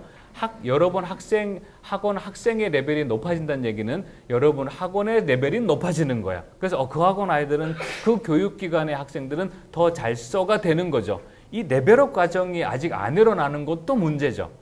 물론 다 잘 일어나겠죠. 그죠? 그렇지만 좀 더 한번 봐보세요. 우리 학원이 내가 지금 우리 교육기관을 세운 지가 지금 10개월이란 말이죠. 10개월 전과 10개월 후에 같은 아이를 놓고 볼 적에 레벨업 과정이 일어났는지를 좀 볼 필요가 있죠. 그죠? 근데 그 레벨업 과정은요. 앞에 폼이 있고 다량의 퀀터티가 있고 다량의 코렉션이 있는 다음에 자연스럽게 오는 게 레벨업이에요. 만일에 앞에 우리가 폼도 안 정해줬어요. 퀀터티도 별로 신경 안 썼어요. 그동안. 그다음에 코렉션도 별로 안 해줬는데 레벨이 올라갔어요. 그죠? 그런 경우도 생기죠. 그죠? 그 우연과 사고와 운이 잘 맞았다고 보시면 됩니다. 근데 오래 못 갑니다. 오래 못 가요. 걔한테만 먹혔어요. 새로 들어오는 애는 걔와 똑같은 현상을 안 보일 거예요. 무슨 말인지 알겠죠? 그래서 학생이 40명이면 30명 정도가 똑같이 레벨업이 되어주는 게 그게 좋은데 나는 앞에 폼도 신경 안 쓰고 컨텐츠도 신경 안 쓰고 코렉션도 신경 안 썼는데 10명이 되게 잘했어요. 30명은 아직 큰일 못하고 있는 거죠. 그건 잘 되고 있는 게 아니에요. 한번 살펴보시기를 바라요. 그 다음에 이 레벨업 과정이 있은 다음에 또 여러분이 이제 시도해야 될 게 뭐냐면요. 제가 이제 다들 선생님이시니까 영어로 쓸게요. habit 이렇게요. habit formation이라는 게 있어요. 이건 뭐냐면 습관 형성이에요. 자, 이게 뭐냐면 여러분의 교육기관에서 여러분 학생들이 뭐 신입을 받든 기존에 있었던 애들이든지 간에 이거예요. 걔가 습관적으로 쏟아내는 문장, 습관적으로 읽는 문구, 습관적으로 만들어내는 센텐스가 있는지를 좀 확인해 볼 필요가 있어요. 우리 학원에 들어오면 예를 들어서 이제 여러분 학원 규칙상 우리 학원에 들어오면 무조건 교실을 나가기 전에 여기 큰 뭐 차트가 있거나 종이가 있다고 칠게요. 교실을 나가기 전에 무조건 각자의 이름 옆에 한 센텐스 써야 돼. 이게 헤비 포메이션이에요. 걔가 20일 학교 왔으면 걔가 쓴 20개 문장이 있을 거야. 이게 벽에 있든 포트폴리오로 있든 인터넷상의 이메일로 존재하든 그건 상관이 없어요. 어쨌든 간에 이렇게 습관 형성하는 액티비티라든지 콘텐츠가 있는지 좀 볼 필요가 있어요. 우리 학원에 입구에 들어오면 학원 입구에 무슨 광고 안내판도 그리고 뭐 이렇게 장식도 붙여놨죠, 그죠? 입구에 들어오면 무조건 들어왔으면은 요건 읽어야 돼, 아니면 무조건 들어왔으면 요거는 쓰고 가야. 오늘의 뭐 해야 될 문장도 좋고, 그죠? 아니면 학생들한테 코렉션 해준 거 있죠, 그죠? 코렉션 해준 문장이 한 30자, 40자 될 거예요. 그러면은 그거를 툭 치면 바로 하나도 안 틀리고 쓸 정도로 습관화되었는지 할 필요가 있어요. 코렉션만 해주고 넘어가 버렸어요. 그럼 동일한 실수가 계속 반복이 되거든요. 그래서 물론 동일한 실수는 한동안 반복이 됩니다. 특히 on, the, s는 우리도 틀려요. 수없이 틀리거든요. 그건 계속 반복이 돼요. 근데 잡을 수 있는 실수들은요, 자꾸 이렇게 습관 형성하면서 잡히게 돼요. 여러분이 코렉션 해준 거를 그렇게 넘어가는 게 아니고, 코렉션 해준 거는 앞으로 5일 후에 또는 3일 후에 다시 쓴다고 하셔야 돼요. 그럼 다시 쓸 때는 아주 빠른 속도로 한국말 해석도 없이 바로 그냥 습관화돼서 나올 수 있도록 연습이 되어 있으면 돼요. 제가 김해에 있는 아이를 봐줄 때 그렇게 봐줘요. 그래서 코렉션 한번 해준 걸로 계속 쓰게 해서 그걸 거의 외운 상태가 되도록 만들어요. 그게 외워져 있으니까 이제 단어만 바꿔서 다른 문장을 쓰는 거예요. 그래서 이 헤비 포메이션은 아주 중요합니다. 그래서 많은 양의 그 문장이 습관 형성돼서 막 쏟아져 나올수록 당연히 잘하게 돼 있어요. 이렇게 해서 이제 헤비 포메이션까지 한 다음에 멈춰도 돼요. 멈춰도 되는데, 그래도 조금 더 이제 마지막 그 시도를 욕심을 아니고 마지막 교육 컨텐츠를 집어넣으면요, 그게 fluency, F-L-U-E-N-C, fluency가 유창함이에요. 그 다음에 effect라고 있어요. 이게 fluency effect라고 하는 게 있는데, 이게 유창 효과예요. 그래서 이거는 앞에 있는 그 habit formation하고 fluency effect은 같이 갑니다. 왜냐하면은 걔가 습관화돼 있어. 이제 네가 잘 쓰는 거 30자로 써봐. 그럼 무조건 아까 코렉션 해준 거 그거 쓰는 거죠, 그죠? 그게 아주 플루언트하게 나와야 돼요. 30자를 쓰는 데 있어서 걸리는 시간은 한 1분에서 1분 20초 내외 정도면 상당히 플루언트하다고 할 수 있어요. 플루언시 effect을 잠깐 경험을 해볼게요. 그래서 이거요. 너의 이름이 뭐지?를 영어로 하면 어떻게 돼요? 1초, 2초, 3초. 그거 잘하셨어요. What's your name? 지금 몇 시인가요를 영어로 하면 어떻게 돼요? 1초, 2초, 3초. What time is it now? 그럼 또 다른, 요거는 지금 내가 앞에 두 개는 플루언시 효과입니다. 한국말의 도움을 받지 않고 어떠한 아이디어가 들어오자마자 바로 영어로 한 3, 4초 안에 해내는 거지. 플루언시 effect이요. 내가 개런티 하는데 방금 What's your name? What time is it은 죽을 때까지 안 잊어버리실 거예요. 이제 플루언시 effec이 아직 안 된 거 해볼게요. 오늘 수업에 참석하게 돼서 도움을 많이 받는다고 생각을 합니다. 영어로 해볼게요. 1초, 2초, 3초. 이거 플루언시가 안 됐다, 그죠? 플루언시가 안 됐다, 그죠? 자, 이때 이제 오해하는 게 있어요. 선생님들한테 집에 가서 내일까지 요거 써오세요. 오늘 언어세상 수업이 도움이 되었어요. 라고 써오세요. 그러자. 그러면 다 써와요. 다 써요. 다 써요. 뭐, 다양한 문장에 나오겠죠. It was very helpful to attend the seminar in 언어세상. 이렇게 쓸 수 있는 거거든요. 어떤 사람은 the seminar was held in 언어세상. I think that was good for me and my school. 이렇게 해서 쓰고, 어떤 사람은 또 the seminar that Mr. Han was conducting, 뭐 이렇게 갈 수도 있는 거고. 그러니까 다양한 문장이 나올 수 있어요. 이때 오해하는 게 있어요. 그렇게 하고 내일 갖고 오면 사람들이, 선생님들, 학생들이 뭐라고 오해를 하냐면요, 이렇게 자기가 본인 영어 실력인 줄 알아요. 아니에요. 본인 영어 실력 아니에요. 그거는 24시간이 지난 후에 영어 실력이에요. 나하고 커뮤니케이션이 이루어지고 여러분의 영어 실력을 판단하는 사람은 24시간 안 기다려요. 학생들이 학교 가서 시험 보면 그 40분 안에 해결이 돼야 되는 거죠. 저하고 여러분하고 커뮤니케이션 하려고 하면 한 3, 4분 안에 얘기가 주고받아줘야 되고, 내가 이메일을 보내고 나면 이렇게 노트를 적어줬으면 그 노트에 대한 답이 바로 와야 되지. 24시간이 오면 내가 못 기다립니다. 다른 사람도 못, 여러분이 학원에 고용돼 있는 영어 선생님이 여러분이 한마디 하고 24시간을 기다려주나요? 안 기다려주죠. 그래서 이게 플루언트가 없어서 그래요. 그래서 이 연습을 자꾸 하면 그 다음서부터 굉장히 쉬울 거예요. 그 다음서 여러분이 플루언트하게 연습을 해서 It was very educative to attend the class on 어느 세상. 그래서 여러분이 그 입에 익었어. 근데 아주 플루언트 헤빗도 되고 아주 플루언트가 됐어요. 그럼 죽을 때까지 안 잊어버려요. 이게 플루언트의 효과입니다. 그러니까 이 효과를 여러분 교육기관에서 자꾸 살려야 되는 건 당연한 거예요. 그럼 이제 가만히 봐보세요. 요 6개 중에 우리 학원의 강점이 뭐지? 이렇게 봐보세요. 나름 점수 좀 매겨보고 6개 중에 우리 교육기관에서 아직 안 한 게 뭘까? 이런 거 보고, 그죠? 그러면 이게 상당 부분 여러분이 여러분의 교육기관을 돌리는 데 있어서 좋은 기둥 역할을 할 거예요. 이렇게. 그래서 좋은 자료로 참고를 하시고 각자의 교육기관에서 필요한 그 운용 방식도 되고 또 내 개인의 영어 실력 향상에도 좋은 아이디어가 됩니다. 그래서 제가 오늘 전달하고자 하는 주 메시지가 이거였었어요. 그 다음에 잠깐 쉬어요? 아니면 계속 가요? 괜찮아요? 혹시 뭐 좀 쉬시고 싶으신 분은 왔다 급한 전화 하셔도 되고요. 요 이제 진지한 얘기는 여기까지 끝났어요. 되게 진지한 얘기. 여러분이 왜냐하면 제가 하는 일은 제가 직접 수입을 내는 일은 하지 않지. 물론 강사 교육을 통해서 수입이 있긴 해요. 근데 직접 학생들을 상대하는 그런 즉각적인 수입은 아니잖아요, 그죠? 그러다 보니까 학생들한테 이런 얘기를 할 수가 없어요. 선생님들한테 내가 두루두루 얘기를 하는 거니까 선생님들이 잘 듣고 판단하시기 좋은 도움을 받길 바라고 제가 하는 일이 그렇게 해서 여러분들이 다음 달 내지는 다음 달 내지는 다음 달에 인컴이 올라가면 돼요. 그러면 내가 참 잘 도와준 거야. 내가 성공한 거야. 이렇게 했는데 인컴이 떨어졌어요. 그럼 근데 그럴 리가 없어요. 왜냐하면 이건 제가 아이디어가 아니고 이거는 모든 교육기관에서 교육 현장에서 커리큘럼을 만들 적에 교육기관을 운영할 때 다 기본적인 아이디어에 해당됩니다. 그래서 아마 여러분이 보시면서 많은 부분이 끄떡끄떡 하시면서 들으시거든요. 보시면 그냥 마냥 운영했던 거하고 내 교육기관을 마냥 운영했던 거하고 얘에 대한 틀을 좀 보고 운영했던 거하고 벌써 보는 시야가 상당히 전문가적인 시야로 가게 될 거예요. 그럼 선생님들이 학부모 상담을 할 때도 마찬가지입니다. 학부모 선생님한테 뭔가 물어보면 이 6가지 선에서 얘기를 하면 할 얘기들이 많아요. 그냥 무작정 우리 학원은 애들을 다 무조건 반 잡아요. 막 한 달에 책 2권씩 쓰게 해요. 무조건 그렇게 말하지 말고 그게 지금 뭐였었어요? 그게 지금 다량의 콘텐츠가 있다라는 얘기였었던 거죠. 그죠? 그러니까 알고 보면 마침 전문가적인 시야를 가진 데는 도움이 될 거예요. 그 다음에 이제 여기까지 하고 지금 그 다음번에 할 얘기들은 이제 우리들 개인적인 발전에도 도움이 되고 여러분 학원 커리큘럼의 초반 부분에 필요한 얘기가 돼요.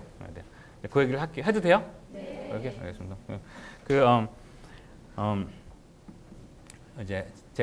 저는 전공이 언어학이니까 언어를 가르쳐요. 근데 이제 워낙 영어가 빅 비즈니스이기 때문에 제가 이제 영어 쪽에 많이 관여를 하게 되는데요. 한국어도 당연히 가르쳤죠. 한국어도 가르치고 제가 한국말 잘하니까.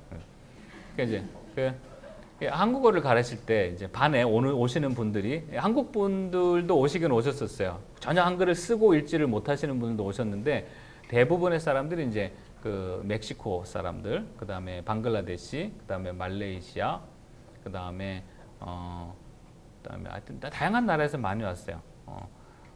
필리핀, 태국, 베트남, 캄보디아 많이 왔어요. 한국에 이제 돈을 벌러 많이 왔어요. 그 사람들이 수업을 들어오면은 한국 온 지 일주일 만에 이제 수업을 들어와야 돼요. 주정부 지원 프로그램이었기 때문에 일주일 만에 학원에 왔었어야 되는 케이스인데 제가 개인적인 리서치 삼아 연구 조사 삼아 이제 수업을 진행을 했었는데요. 다들 얼굴 표정들이 긴장스럽죠. 왜냐하면 한국 온 지 일주일밖에 안 됐으니까 지금 시차도 안 맞죠.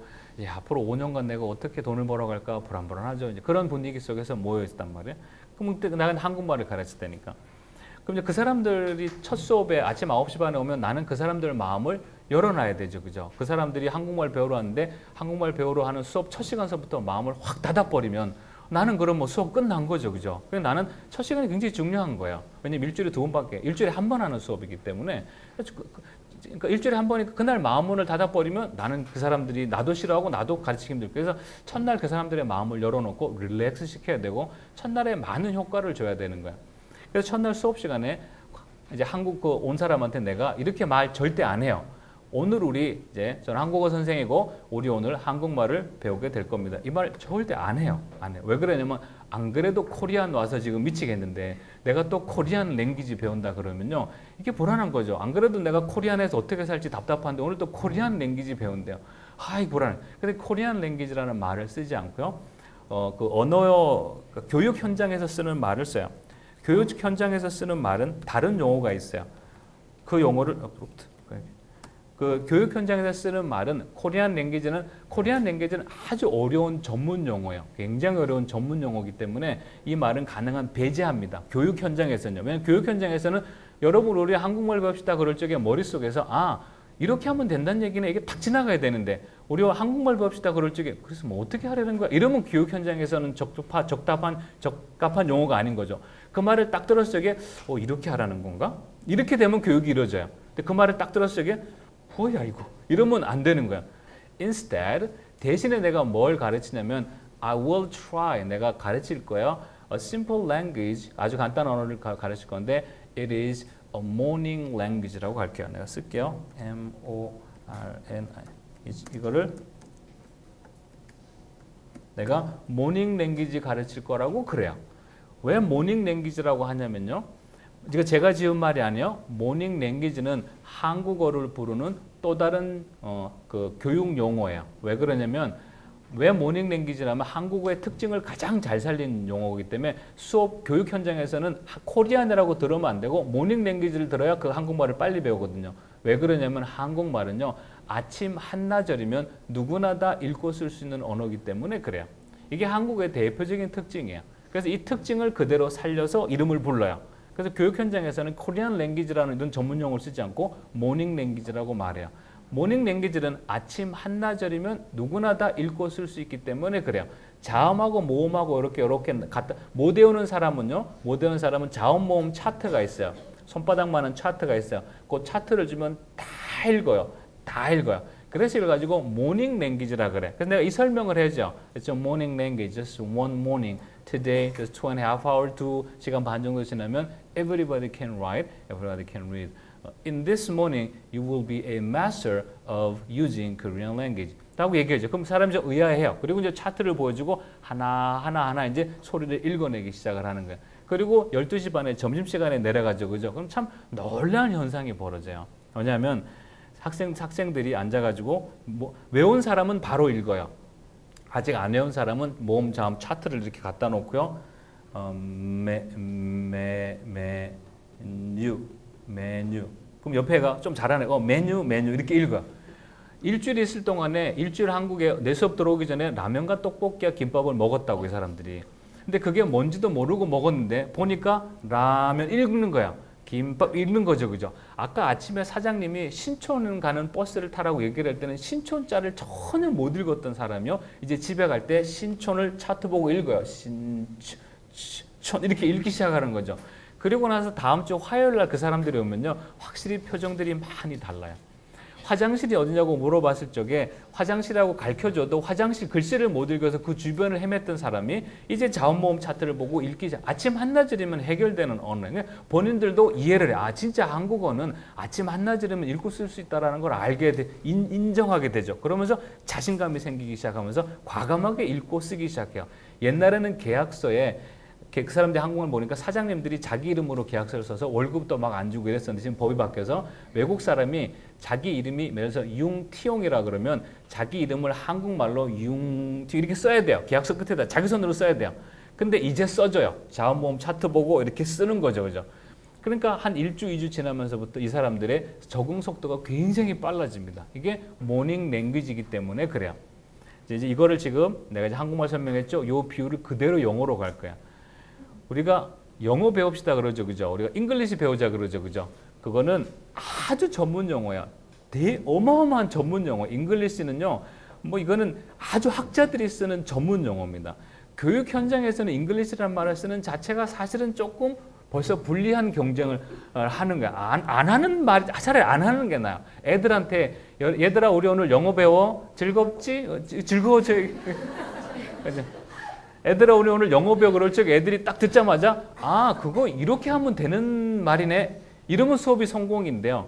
얘들아 우리는 영어 배우자, 잉글리시 배우자 그럴 적에 뭐지? 이러면 이제 수업 무너지는 거예요. 여러분 똑같아요. 여러분 오늘 우리 오늘 영어 공부합시다. 그러면 영어 공부합시다 딱 들을 적에 이렇게 하려는 건가? 그러면 굉장히 얘기가 쉬워져요. 근데 그 얘기를 들었을 적에 뭐를 어떻게 해야 돼? 첫 번째 뭘 써야 돼요? 도대체 모르겠어요. 이러면 마음문을 닫고 시작하는, 굉장히 불리한 시작을 하는 거죠. 그러니까 가능한 그런 거는 안 하는 게 좋아요. 그래서 이런 것도 있어요. 문법을 가르치는 게 좋다, 가르치지 않는 게 좋다라는 것도 많이 학자들끼리 논쟁이 많아요. 근데 한국처럼 이렇게 가르치는 건 아니에요. 우리는 너무 자세하게 가르쳐요. 우리는 1형식, 2형식, 3형식, 4형식, 5형식, 그 다음에 그 안에 수요동사 맞죠? 그죠? 뭐 give, tell, make, 수요동사, 직접 목적어, 간접 목적어, 보어, 주격보어, 목적격보어. 이거 애들 보고 영어를 하려는 거야, 말려는 거야. 이제. 너무 많아요. 그래서 이렇게까지는 아니고 기준이 되는 큰 틀만 가르치고 나머지는 다량의 콘텐츠를 통해서, 코렉션을 통해서, 레벨업 과정을 통해서, 헤빗을 통해서, 플런을 통해서 가르치자가 또 한쪽 이론입니다. 영어는 문법 말이기 때문에 문법이 있어야 되는 건 맞는데 지금처럼 이렇게 자세하게 투부정사, 명사정용법, 투부정사, 형용사정용법, 투부정사, 부사정용법 이걸 알 수가 있네. 이게 무슨 소리인지. 그죠? 그러니까 이렇게 가는 건 좀 무리라라는 게 요즘 그거. 근데 제도권에서 가르치기 때문에 어쩔 수 없이 가르칠 필요가 있긴 이지만은 상당히 좀 불리한 상태에서 시작을 하는 거죠.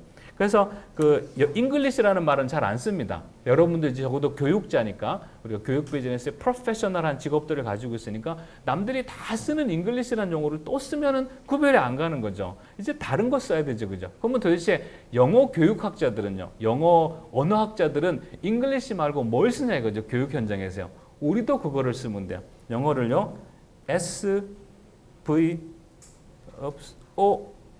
랭귀지라고 불러요. 영어는 SVO 랭귀지라고 부릅니다. 그러니까 수업 시간에 얘들아 우리 오늘 우리 SVO 랭귀지 하자. S 쓰고 V 쓰고 O 쓰는 랭귀지 하자. 그러면 다른 건 몰라도요. S가 뭔지 V가 뭔지 O가 뭔지는 모르겠다 이게. 근데 하나는 알고 시작을 하는 거예요. 뭔지 모르지만 저 말을 해서 미국 사람이랑 의사소통을 하고 이메일을 보내려고 그러면 V를 먼저 써도 안 되는 거예요. 그죠? S를 먼저 쓰고 V 쓰고 O 쓰면 되나 봐. 적어도 그 메시지는 전달해주고 앞으로 다량의 콘텐츠를 통해서 SVO의 약속을 지키도록 하면 되는 거예요. 이 언어는요, 이 SVO 랭귀지는요, 이 언어의 특징은요, S 대신 V 쓰면 틀려요. V하고 O하고 위치를 바꿔도 틀리는데 틀리는 확률이, 맞을 수 있는 확률이 0%입니다. 굉장히 독특한 언어예요. 100% 틀립니다. O를 앞에 쓰잖아요. 그죠? 그래도 틀릴 확률이 100%예요. 맞을 확률이 0%이기 때문에 또 한 번의 옵션과 기회도 없는 상당히 그 법이 엄격하고 스트릭한 아주 엄한 말이죠. 우리 입장에서 볼 때는 참 깝깝하고 속 좁은 말이에요. 왜 속 좁은 말이냐면 한국말을 봐봐요. 한국말은 상대적으로 소리말이라 그래요. 앞뒤 단어가 어울려서 소리만 어색하지 않으면 다 알아들어줍니다. 아줌마 이거 귤 얼마요? 이거 아줌마 얼마예요? 귤 아줌마 얼마예요? 이거 귤 얼마예요? 아줌마 얼마예요? 아줌마 이거 귤 아줌마 얼마예요? 이거 귤 아줌마 얼마예요? 얼마야? 이거 귤 아줌마 다 되죠, 그죠? 떡볶이 3인분 주세요. 3인분 주세요. 떡볶이 주세요. 3인분 주세요. 떡볶이 3인분 주세요. 뭐 다 돼요. 그러니까 한국말은 마음껏 바뀌어요. 그렇기 때문에 한국말을 하는 사람이 영어를 하라 그러면 뭐 때문에 안 되냐면요, 우리 이 한국말의 자유로운 사용 때문에 안 돼요. 그렇기 때문에 우리가 영어를 하라고 들어왔으면 지금 이제 무슨 습관을 버려야 돼요? 한국어의 이 화려한 단어 움직임의 습관을 버려야 돼요. 근데 영어를 하고 왔으면서 우리가 수십 년 동안 쓴 말이 이 화려한 움직임이기 때문에 다른 나라 말을 보면서도 자꾸 뭐를 기대해요? 얘도 그렇겠지 싶은 거야. 그러다 보니까 SVO를 안 쓰고 자꾸 O를 먼저 쓰고 V를 먼저 쓰고 위치를 바꾸고 그러고도 자꾸 맞기를 바라죠. 그죠? 근데 이 언어는 맞을 수 있는 기회를 전혀 안 줍니다. 상당히 좀 우리가 볼 때는 좀 깝깝한 언어야. 우리가 볼 때는 좀 속 좁은 언어야. 뭐 이렇게 말해도 되고 이렇게 말해도 되고 이게 얼마나 좋아요. 근데 그게 안 되는 언어예요. 근데 우리가 영어를 배우러 이렇게 왔음에도 불구하고 마음과 시선은 자꾸 한국말을 바라봐야 돼요. 자꾸 바라보고 얘하고 비교하면 어떻게 되지? 이거 이렇게 안 되나? 자꾸 한국말의 습관을 여기서 반복하려고 한다라는 거죠. 그 한국말의 습관을 반복하려고 하는 거를 빨리 끊으면 끊을수록 애들이 잘해요. 우리 선생님들 마찬가지요. 혹시 아직까지 내 영어가 만족이 안 되죠, 그죠? 만족이 안 되는 아직까지 내 한국말의 습관을 영어에서도 반복하려고 해서 그래요. 순진하게 좀 가야 돼요. 그냥 받아들여야 되죠. SVO 랭귀지니까 그냥 S 쓰면 맞고 V 쓰면 맞고 O 쓰면 맞는 거죠. 이대로 가면 이거랑 의사소통이 돼요. 근데 이게 아직 잘 안 받아들여져서 그래요. 영어는 SVO 랭귀지라 그래요. 참고로 한국말은 SOV 랭귀지라 그래요. 그러니까 내가 외국 사람한테 한국말 가르치기에는 SOV 랭귀지란 말을 또 당연히 해주겠죠. 무조건 S 쓰라 그죠. O 쓰라 그러죠. V 쓰라 그러겠죠. 그죠. 이건 라이팅 때, 스피킹 때는 네 맘대로 해. 맘대로 아무거나 먼저 얘기해 이렇게 얘기하고. 그 아랍말 같은 경우는 SCO 랭귀지, SCC 랭귀지. 그 다음에 반대로 C가 먼저 오는 랭귀지고, 스와힐리 같은 경우가 SVC 랭귀지. 정해져 있어요. 베트남 말이 SBO 랭귀지. 이렇게 정해져 있어요. 그러니까 내가 베트남어 배우는 데 요즘 관심이 있거든요. 내가 두 가지 물어보죠. 나는 어차피 언어를 배우고 가르치는 사람이라 내 베트남 친구한테 두 가지를 물어봐요.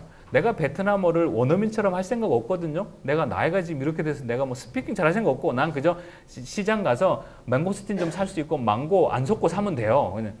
그러니까 그리고 글은 이메일 좀 보내면 되고. 그러니까 내가 내 베트남 친구한테 물어본 건 딱 두 가지입니다. 이 두 가지의 질문은 모든 언어 교육에서 기본적으로 앞쪽에 해야 될 질문이고 빨리 해결돼야 될 질문이야. 내가 베트남 친구한테 물어보는 건 이거예요. 니네 베트남 말에서 제일 많이 쓰는 문장 구조가 뭐야? 뭐부터 쓰냐? 그러니까 베트남 말도 SVO더라고요. 그러면 쉬워요. 난 그러면 이제 그냥 내가 망고를 사고 싶어요. 그럼 나는 내가 자를 베트남 말로 말하고, V가 사고 싶다니까 뭐 원한다라고 말하고, 원트를 베트남 말로 말하고, 망고 말하면 되는 거지 뭐. 그러면 시장 할머니가 알아듣는 거죠. 그러니까 첫 번째 그거 물어봐요. 난 그걸 빨리 해결하겠죠. 그죠? 두 번째가 또 있어요. 두 번째는 베트남어에서 제일 많이 쓰는 말이 뭐냐를 두 번째 물어보겠죠. 그죠? 그러면 걔가 베트남어에서 제일 많이 쓰는 말이 뭐라고 얘기해 줬는데 영어랑 같더라고요. 그럼 우리도 당연히 여러분 영어 현장에서 당연히 그 첫 번째 물어봐야 될 거는 어떠한 구조를 가진 랭귀지인지. 자, 두 번째 뭐죠? 영어에서 제일 많이 쓰는 문법이 뭔지 물어보는 건 당연한 거예요. 그리고 이거는 아주 초기에 해결이 돼야 돼요. 이거 상식이에요. 그러니까 학생들한테 가기도 전에 일단 우리끼리 얘기를 해볼게요. 여러분이 영어를 우리가 프로페셔널한 직업을 가지고 있기 때문에 일반 사람보다 영어를 잘해야 돼요. 근데 우리가 프로페셔널하게 잘하고 싶은데 혹시 지금 아직 만족을 못 하시는 분들이 계실 거예요. 내가 내 영어가 만족이 못 할 거야. 내가 이제 요 질문이 이제 우리한테 필요한 질문이, 아직 학생들한테 가기 전에 우리가 먼저죠. 혹시 영어에서 제일 많이 쓰는 문법을 아직 잘 모르는지, 그게 뭐지? 그러거나 아니면 영어에서 제일 많이 쓰는 문법을 내가 지금까지 제일 많이 안 썼어요. 그렇잖아요. 그러니까 내가 미국 사람이야. 여러분한테 나랑 같이 얘기하려면 영어에서 제일 많이 쓰는 문법을 많이 쓰세요. 나도 그걸 제일 많이 쓰거든요. 그럼 여러분 입장에서 어떻게 하면 돼요? 그거 제일 많이 쓰면 되지, 그지? 근데 영어에서 제일 많이 쓰는 문법을 내가 많이 안 썼어요. 그러면 당연히 못하죠. 당연한 거야. 내가 왜 영어를 못할까? 왜 영어 문장이 잘 안 나올까? 당연한 거야. 이 SBO라고 하는 이 습관성, 그 다음에 영어에서 제일 많이 쓰는 문법을 안 썼으면 당연히 못하는 거야. 그대로 학생들한테 내려갈게요. 우리 학원 학생들의 서술형 시험 준비를 어떻게 해야 될까? 라이팅을 어떻게 해야 될까? 두 가지 질문하세요. SBO가 습관화되어 있는지, 그 다음에 영어에서 가장 많이 쓰는 문법을 쓰는지 안 쓰는지 확인하세요. 빨리 조기에 해결해야 돼요. 그럼 영어에서 제일 많이 쓰는 문법이 뭐예요? 그게 전치사예요. 전치사예요. 기존에 알고 계셨던 분들은 또 한번 리마인드 하는 거고요. 모르셨던 분들은 지금 잘 기억해 두시면 돼요. 영어에서 가장 많이 쓰는 문법이 전치사예요. 근데 영어에서 제일 많이 쓰는 문법이 전치사인데 내가 그동안 제일 많이 안 썼어요. 그럼 못하는 거 당연한 거예요. 당연한 거예요. 영어에서 제일 많이 쓰는 문법인데 우리 학생들이 그거 제일 많이 안 썼어요. 그럼 못하는 거 당연한 거예요. 당연한 거예요. 그러면 아주 초반에 가르쳐야 되는 거는 뭐죠? 그죠? 당연하죠. 화려한 전치사의 사용이라고 할 수가 있어요. 그럼 이제 요 부분에 대한 프랙티스를 조금 하고요. 그 다음에 두 가지를 더 얘기하고 이제 마칠게요. 우리 몇 분 남았어요? 40분 남았대죠. 그 선생님한테 여쭤볼게요. 앞에 선생님한테 먼저 여쭤볼게요. 여기요. 어저께 있었던 일 중에 기억나는 거 한국말로 얼른 얘기해 주세요. 어제. 우리 영어 일기 쓰기 연습하잖아요. 애들한테 이런 얘기, 일기 삼아 하루에 하나씩 써 이런 얘기 한단 말이죠. 그죠? 그럼 지금 어저께 있었던 일을 그러니까 일기 삼아 하루에 하나 써. 그리고 그게 코렉션이 들어가고 그게 헤빗이 되고 그거 플루언하게 만드는 연습이 또 그렇게 돌아가면 돼요. 어저께 있었던 중에 기억나는 거 하나만 얘기해 주세요. 한국말로. 네, 어제 신하원님 만났어요? 오케이. 그러면 이제 저거를 영어로 옮겨야 된단 말이에요. 그죠? 그러면 이제 한번 보자. 그죠? 어떻게 하면 옮길 수 있을까? 가르쳐 준 대로 하려고 그래요. 그럼 영어는 SBO 랭귀지니까 뭐부터 쓸 거야? 뭐부터 쓰면 돼요? 영어는 S부터 쓸게요. 그죠? 뭐 S면 뭘 S로 놀래요? 어제를 놀래요? 친한 언니를 놀래요? 아니면 비록 한국말에 말은 안 했지만 나를 S로 놀래요? 나를 노는 게 그럼 나 놓을게요. 그러면 I 쓰고 그죠? 그다음에 V 써야 된다. 무조건 그죠? 그러면 V가 뭐예요? 그럼 met이다 그냥 I met. 학생들은 미쓰기도 해요. 괜찮아요. 쓴 게 어딘데 그죠? 그다음에 친한 언니 만났대 그죠? 그러면 친한 언니 뭐라 해야 되지? 사전 찾아볼게. 친한 언니. 그러니까 시스터는 나오는데 그죠? 아니면 시스터는 또 내 친한 언니. 그러니까 뭐라 해야 되지? 친한 언니. 친한 언니니까 내 가족 친한 언니예요? 아니면 남의 친한 언니예요? 가족 아니면 남의 친한 언니. 이거 한국 고유의 우리의 표현이 되겠죠. 그럼 I met my 뭐라 해야지? 친한 언니. 영어로는요 그냥 my close friend who is older than me 그렇게 하는데 그렇게 말고 어쨌든 한 단어 쓰려고 그래. I met my close friend. 그렇게요. 물어보면 내가 나보다 나이 많다고 그럴게요. I met my close friend. 한번 SVO 썼다 그죠? 그다음에 영어에서 제일 많이 쓰는 문법이 뭐라 그랬어요? 전치사라 그랬다 그죠? 그러면 I met my close friend. 좀 더 자세한 많은 정보를 줘야 될 것 같아요. 뭐 어디서 만났는지, 몇 시에 만났는지, 왜 만났는지 그죠? 어떻게 돼요? 뭐 아무거나 주세요. 오케이, 나이스. 그럼 I met my close friend. 강남 고속버스는 그냥 강남 고속버스 터미널, 강남 버스 터미널. 그다음에 고속버스 터미널에서니까 뭐라 그러죠? 뭐 쓰지? S를 무난한 것 같아, 그죠? 그럼 I met my close friend at 강남 고속버스 터미널. 몇 시쯤에 만났어요? 10시쯤에 만났어요. 10시는 10 o'clock이다, 그죠? 그럼 10시쯤은 뭐라 그러죠? 뭐 by도 되고 at도 되고 around도 되는데 around 쓸게요. 10시쯤이라고 해서 그죠? around 쓸게요. 그러면 I met my close friend at 강남 버스 터미널 around 10 a.m. 그럼 되겠다. 그죠? 쭉 내가 그러면 자연스럽게 볼게요. 이렇게 I met my close friend at 강남 고속버스 터미널 around 10 p.m. 잘한 것 같아요? 못한 것 같아요? 잘했어요. 여러분의 학원 학생들이 이 정도 문장을 쏟아내는 데까지 걸리는 시간은요 불과 며칠이에요. 며칠도 아니에요. 영어에서 가장 많이 사용하는 문법 전치사는요 많아봐야 30개 내외예요. 이거를 지금 3달이 지나도 아직 안 외우고 있거나 1년이 지났는데도 내가 여러분 학원에 가서 물어본다고 칠게요. 근데 전치사 뭐뭐 있으니까 in, on, at 그리고 끝이야. 그럼 걔 실력은 거의 드러난다고 할 수 있어요. 그 정도로 이 영어에서 전치사 명사의 사용은 다량이고 많이 사용해요. 이렇게 말을 해요. 우리 영어를 가르친 사람은요.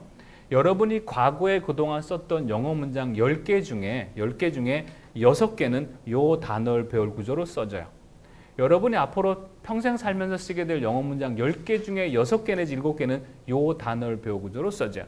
여러분이 지금 나한테 말을 막 던져도요. 나는 다 어디에 맞추냐면 다 요 구조에 맞출 수 있어요. 왜요? 이게 SVO 랭귀지고 다량의 전치사를 사용하기 때문에 그래요. 그래서 영어를 부르는 이름이 SVO 랭귀지 그 다음에 with 이렇게요. with 그 다음에 약간 좀 전문 용어긴 한데요. prepositional phrase 이렇게 이게 영어를 총칭하는 아주 교육적인 이름입니다. 그래서 SVO language with prepositional phrase라 그래. 그 prepositional phrase가 뭐냐면 전치사 후예요. 왜냐하면 in만 가지고 안 쓰거든요. in the car 이렇게죠. in me 내 안에서 in the room 방 안에서 in the living room 같이 쓴단 말이에요. 그래서 이렇게 하면 단어가 모두 몇 개가 나냐면 5개가 나와요. S 하나, V 나와, on 하나 나오고 그다음에 prepositional phrase 쏟아져 나오죠. 이걸 가지고 교육 현장에서 English language라는 대신에 부르는 게 요 용어예요. 그래서 학생들 중에 SVO가 이제 이걸 한국말로 번역을 하면 이게 수업 시간에 주어 이렇게 이렇게 했는데 알아듣는 애가 있어. 그다음에 동사 이렇게 했는데 알아듣는 애가 있는 거죠. 그다음에 목적어 이렇게 했는데 알아듣는 애가 있는 거죠. 굿 사인이죠, 그죠? 그럼 얘는 얘대로 살리는 거죠, 그죠? 요게 못 알아듣는 애들이 있어요. 그런 경우에 어떻게 하냐면 명사 이렇게 그런 애들은 명사 이렇게 그 다음에 동사는 대체적으로 아이들이 알아들어요. 왜냐하면 동작을 나타낸다 그러면 좀 심리적으로 좀 편하게 느끼더라고요. 그 다음에 명사 이렇게. 근데 명사가 똑같은 게 오면은 좀 어색해요. Jane likes Jane. 좀 이상하죠, 그죠? Jane likes Tom. 그러다 보니까 이게 명사 1, 그죠? 모양이 다른 명사래, 그죠? 다른 명사 2 이렇게, 그죠? 이런 건 게요. 이런 거에서 water. 물이 water hit the water. 물이 물을 쳤다. 이거는 또 가능할 수 있어요. 그러니까 명사 같은 게 와도 되는데 대체적으로 좀 다른 게 많이 오더라 이거죠. 요게 이해가 되는 애들은 그럼 또 한 그룹도 살린 거예요. 주어 동사 목적어를 몰랐던 애는 여기서 한번 살린 거죠. 요게 이해가 안 되는 애들이 있어요. 요게 그럴 경우 어떻게 하냐면 그렇게 하면 단어 1 이렇게, 그 다음에 단어 2 이렇게, 그 다음에 단어 3 이렇게 가요. 이렇게. 계속 지금 같은 메시지를 전달하고 있어요. 무슨 메시지요? 세 단어요. 네, 세 단어. 이때 지금 비동사는 배제한 상태예요. 일반 동사만 쓰는 거죠. 그 중에서 우리가 얘기했던 무슨 타동사 이런 거죠. 하면서 익히게 만들어요. 그래서 이 세 단어의 같은 메시지를 자꾸 전달해요. 근데 이게 감이 안 오는 케이스가 있어요. 수업하다 보면요. 그런 경우는 그냥 1번, 2번, 3번이에요. 이렇게 했는데도 아직 세 단어의 감을 못 잡았으면 기다리셔야 돼요. 아까 얘기했던 10명, 100명 중에 2명일 수도 있어요. 그럼 뭐 잘했다 그러고 이제 가이드드 라이팅 보고 베끼게 하면 돼요. 그래서 이러한 장치를 통해서 세 단어의 메시지를 계속 줘요. 그럼 이제 당장 여러분이 여러분의 교육기관에 돌아가서 학생들한테 영어 문장을 쓰게 할 수 있는 아주 초기 자료는 지금 확보한 셈이에요. SBO 랭귀지를 반드시 알게 만들어야 돼요. 그리고 습관화 시켜야 되고 헤빗 시켜야 되고 플루언하게 만드셔야 돼요. 그 다음에 다량의 전치사의 사용을 강조하실 필요가 있어요. 그럼 이제 영어를 잘하고 계시면 뭐 이렇게 하면 되는 거죠. 그러면 한 사람만 되고 쌤 어저께 있었던 일 아무거나 빨리 얘기해 주시겠어요? 쌤. 네, 좋은 거. 어제 시장에 갔었어요. 그러면 내가 갖고 그죠? 그 다음에 두 번째 뭐 써야 돼요? went는 뒤에 o가 없어도 돼요. 그죠? 그럼 시장에 갔다 그죠? 그럼 I went to the market. 몇 시에 갔어요? 뭐 사러 갔어요? 오케이. 그러면 내가 요 순서대로 할게요. 시간이 없으니까 내가 다 할게요.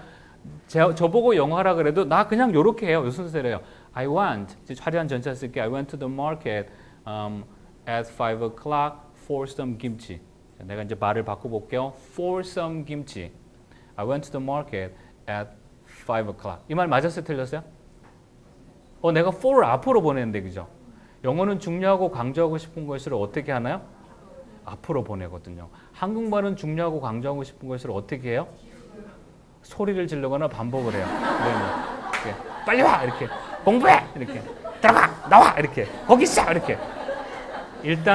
일단 소리가 질러서 안 먹히면 그 다음에 앞으로 보내요.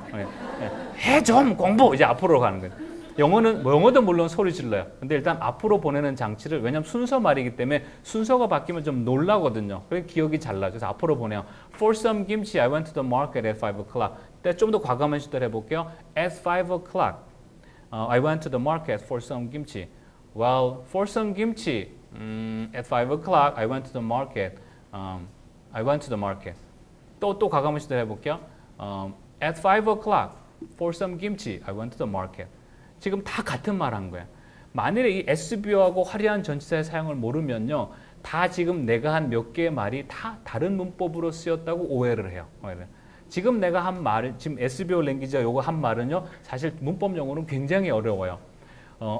완전 타동사를 사용한 삼형식이고요. 전치사의 형용사적 용법과 부사적 용법을 사용한 거예요. 그렇게 하고 수업을 하실래요? 그럼 못해요. 네. 이게 굉장히 중요한 부분이죠. 그러면 이제 이렇게 되면요, 상당히 다들 이제 마지막 얘기로 넘어갈게요. 이렇게 해서 굉장히 중요한 포인트죠. 잉글리시라는 용어 외에 우리가 또 다리 부를 수 있는 전문 용어 하나를 아는 거고, 그 전문 용어를 잘 이해하면 이제 말과 글이 좀 쉽게 나와요. 그대로 쓰면 되기 때문에. 물론 하다 보면요, 언더, s, 시제 무지기수로 틀립니다. 놔두세요. 순서 맞춘 게 어딘데요. 그죠? 그 다음에 이제 피드백이 들어가고 코렉션이 들어가는 거예요. 이렇게 하고 나면 우리가 감동을 해야 되는 거예요. 그동안 나의 발목을 잡았던 영어가 이제 내가 좀 할만한단 말이죠. 근데 감동을 잘 안 해요. 감동을 안 하고 지금도 그렇지 별로 그랬구나 이게 별로 그런 게 별로 안 느껴지죠. 왜 그러냐면 문화 차이예요. 이게 이거밖에 없어요. 영어는 이거밖에 없어요. 근데도 자꾸 우리 마음속에 올라오는 소리는 뭐예요? 뭐 설마 그렇게 하겠어? 뭐 딴 것도 좀 있겠지. 아니 이거밖에 없어요. 이거 외에 다른 시도를 하면 그 즉시 틀립니다. 3살짜리 아이도 사랑한다 그러면 I love you를 해야 돼요. I-S, love, V-O-U 해야 돼요. 3살짜리 아이가 10살이 되면요, 이제 좀 다른 말 할 만해요. 근데도 걔는 여전히 I love you에서 못 벗어나요. 좀 이상한 것 같아요. 뭐 7년을 살았는데 I love you 하고 다른 말을 못 만들어내요. 얘가 20살이 됐어요.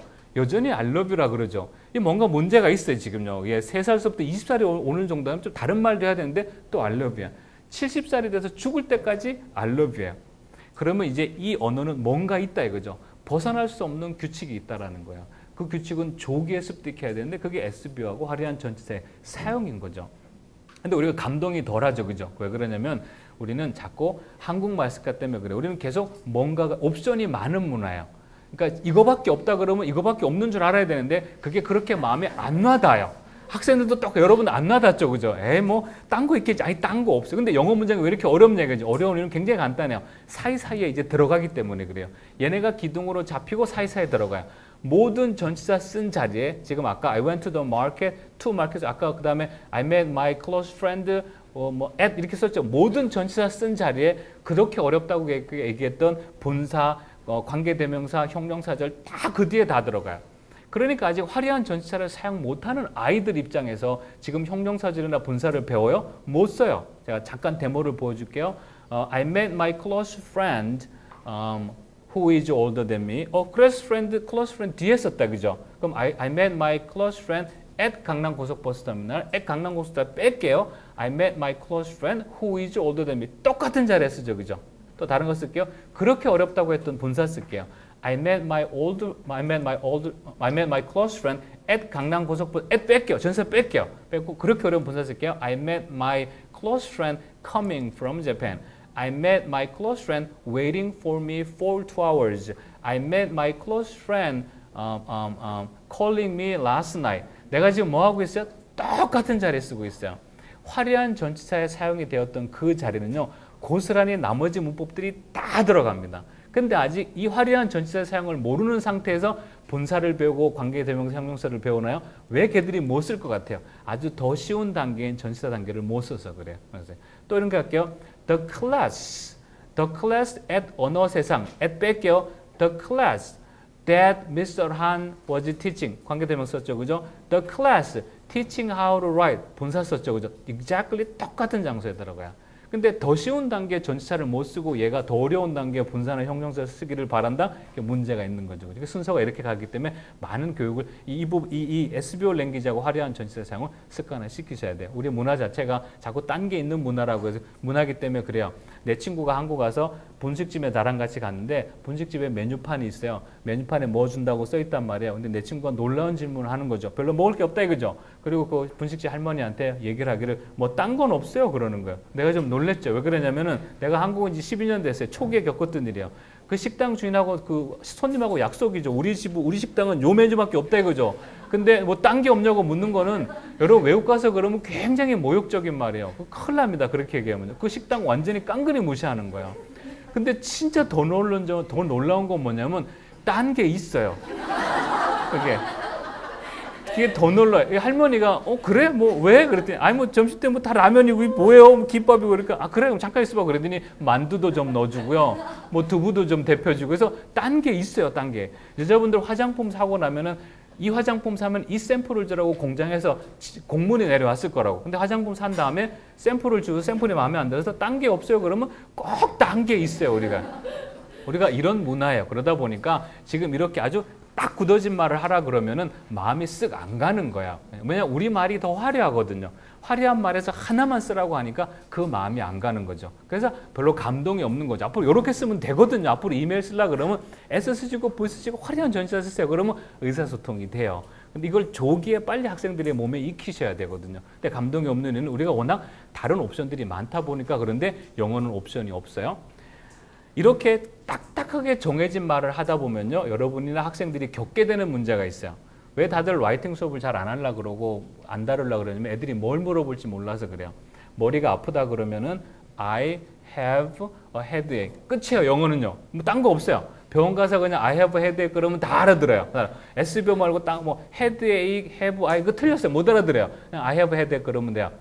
근데 애들이 그냥 머리가 아프다 그러면 되는데 머리가 뭐 찌끈찌끈하다, 뭐 콕콕콕 쑤신다, 뭐 이렇게 보글보글 끓는다, 뭐 뚜껑이 열린다 이러기 때문에 근데 이제 선생님들이 아셔야 될 거요.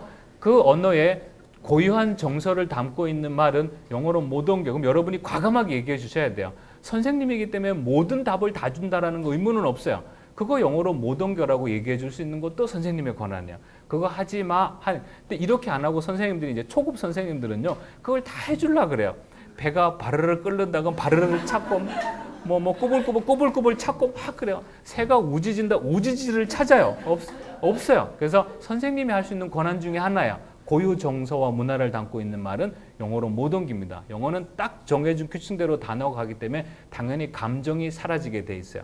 나보기 역겨워 가실 때는 말없이 고이 보내드리오리다. 이 역겹다라는 게 그거 아닌 거 알겠죠? 그죠? 가시는 걸음걸음 사뿐히 지려밟고 가시옵소서. 지려밟고 없어요. 그래서 학생들이 그런 걸 많이 물어보면 학생들은 초급이니까 모든 말이 다 영어에 있는 줄 알고 다 물어봅니다. 이때 뭐라고 말해야 돼요? 영어는 이렇게 단어와 순서가 딱딱하게 정해져 있는 말이기 때문에 그 말은 없어. 감정은 배제하고 정보만 전달되라고 말할 수 있는 것도 우리 선생님이 해야 될 몫이고 자신감이고 권한인 거야. 물이 흐르는 소리가 잘잘, 졸졸, 질질, 쪼르륵, 쫄쫄, 찰찰, 촐촐, 찔찔, 찔끔찔끔, 짤끔짤끔. 이거 다 옮길 거예요? 없어요. 그냥 플로우 하면 그걸로 끝이에요. 네. 선생님이기 때문에 이렇게 얘기해 줄 수 있는 것도 필요해. 그러니까 제가 이렇게 SVO하고 화려한 전치사 사용을 얘기하고 나면 감정 전달에 대한 어려움을 느낄 거예요. 그건 당연히 생기는 현상이라고 여러분이 아시고 수업 시간에 이거로 이제 여러분 가르치시고 관리를 하시면 될 겁니다. 오늘 두 가지 부류 크게 얘기했어요. 그죠? 학원의 전체적인 커리큘럼을 돌리고 교육기관을 바라보는 거울에 해당하는 거하고 그다음에 영어에서 아주 초기에 다뤄야 될 컨텐츠, SVO하고 화려한 전치사 사용에서 두 가지를 얘기했어요. 학원 운영에 도움이 되기를 바랍니다. 수고 많이 하셨어요.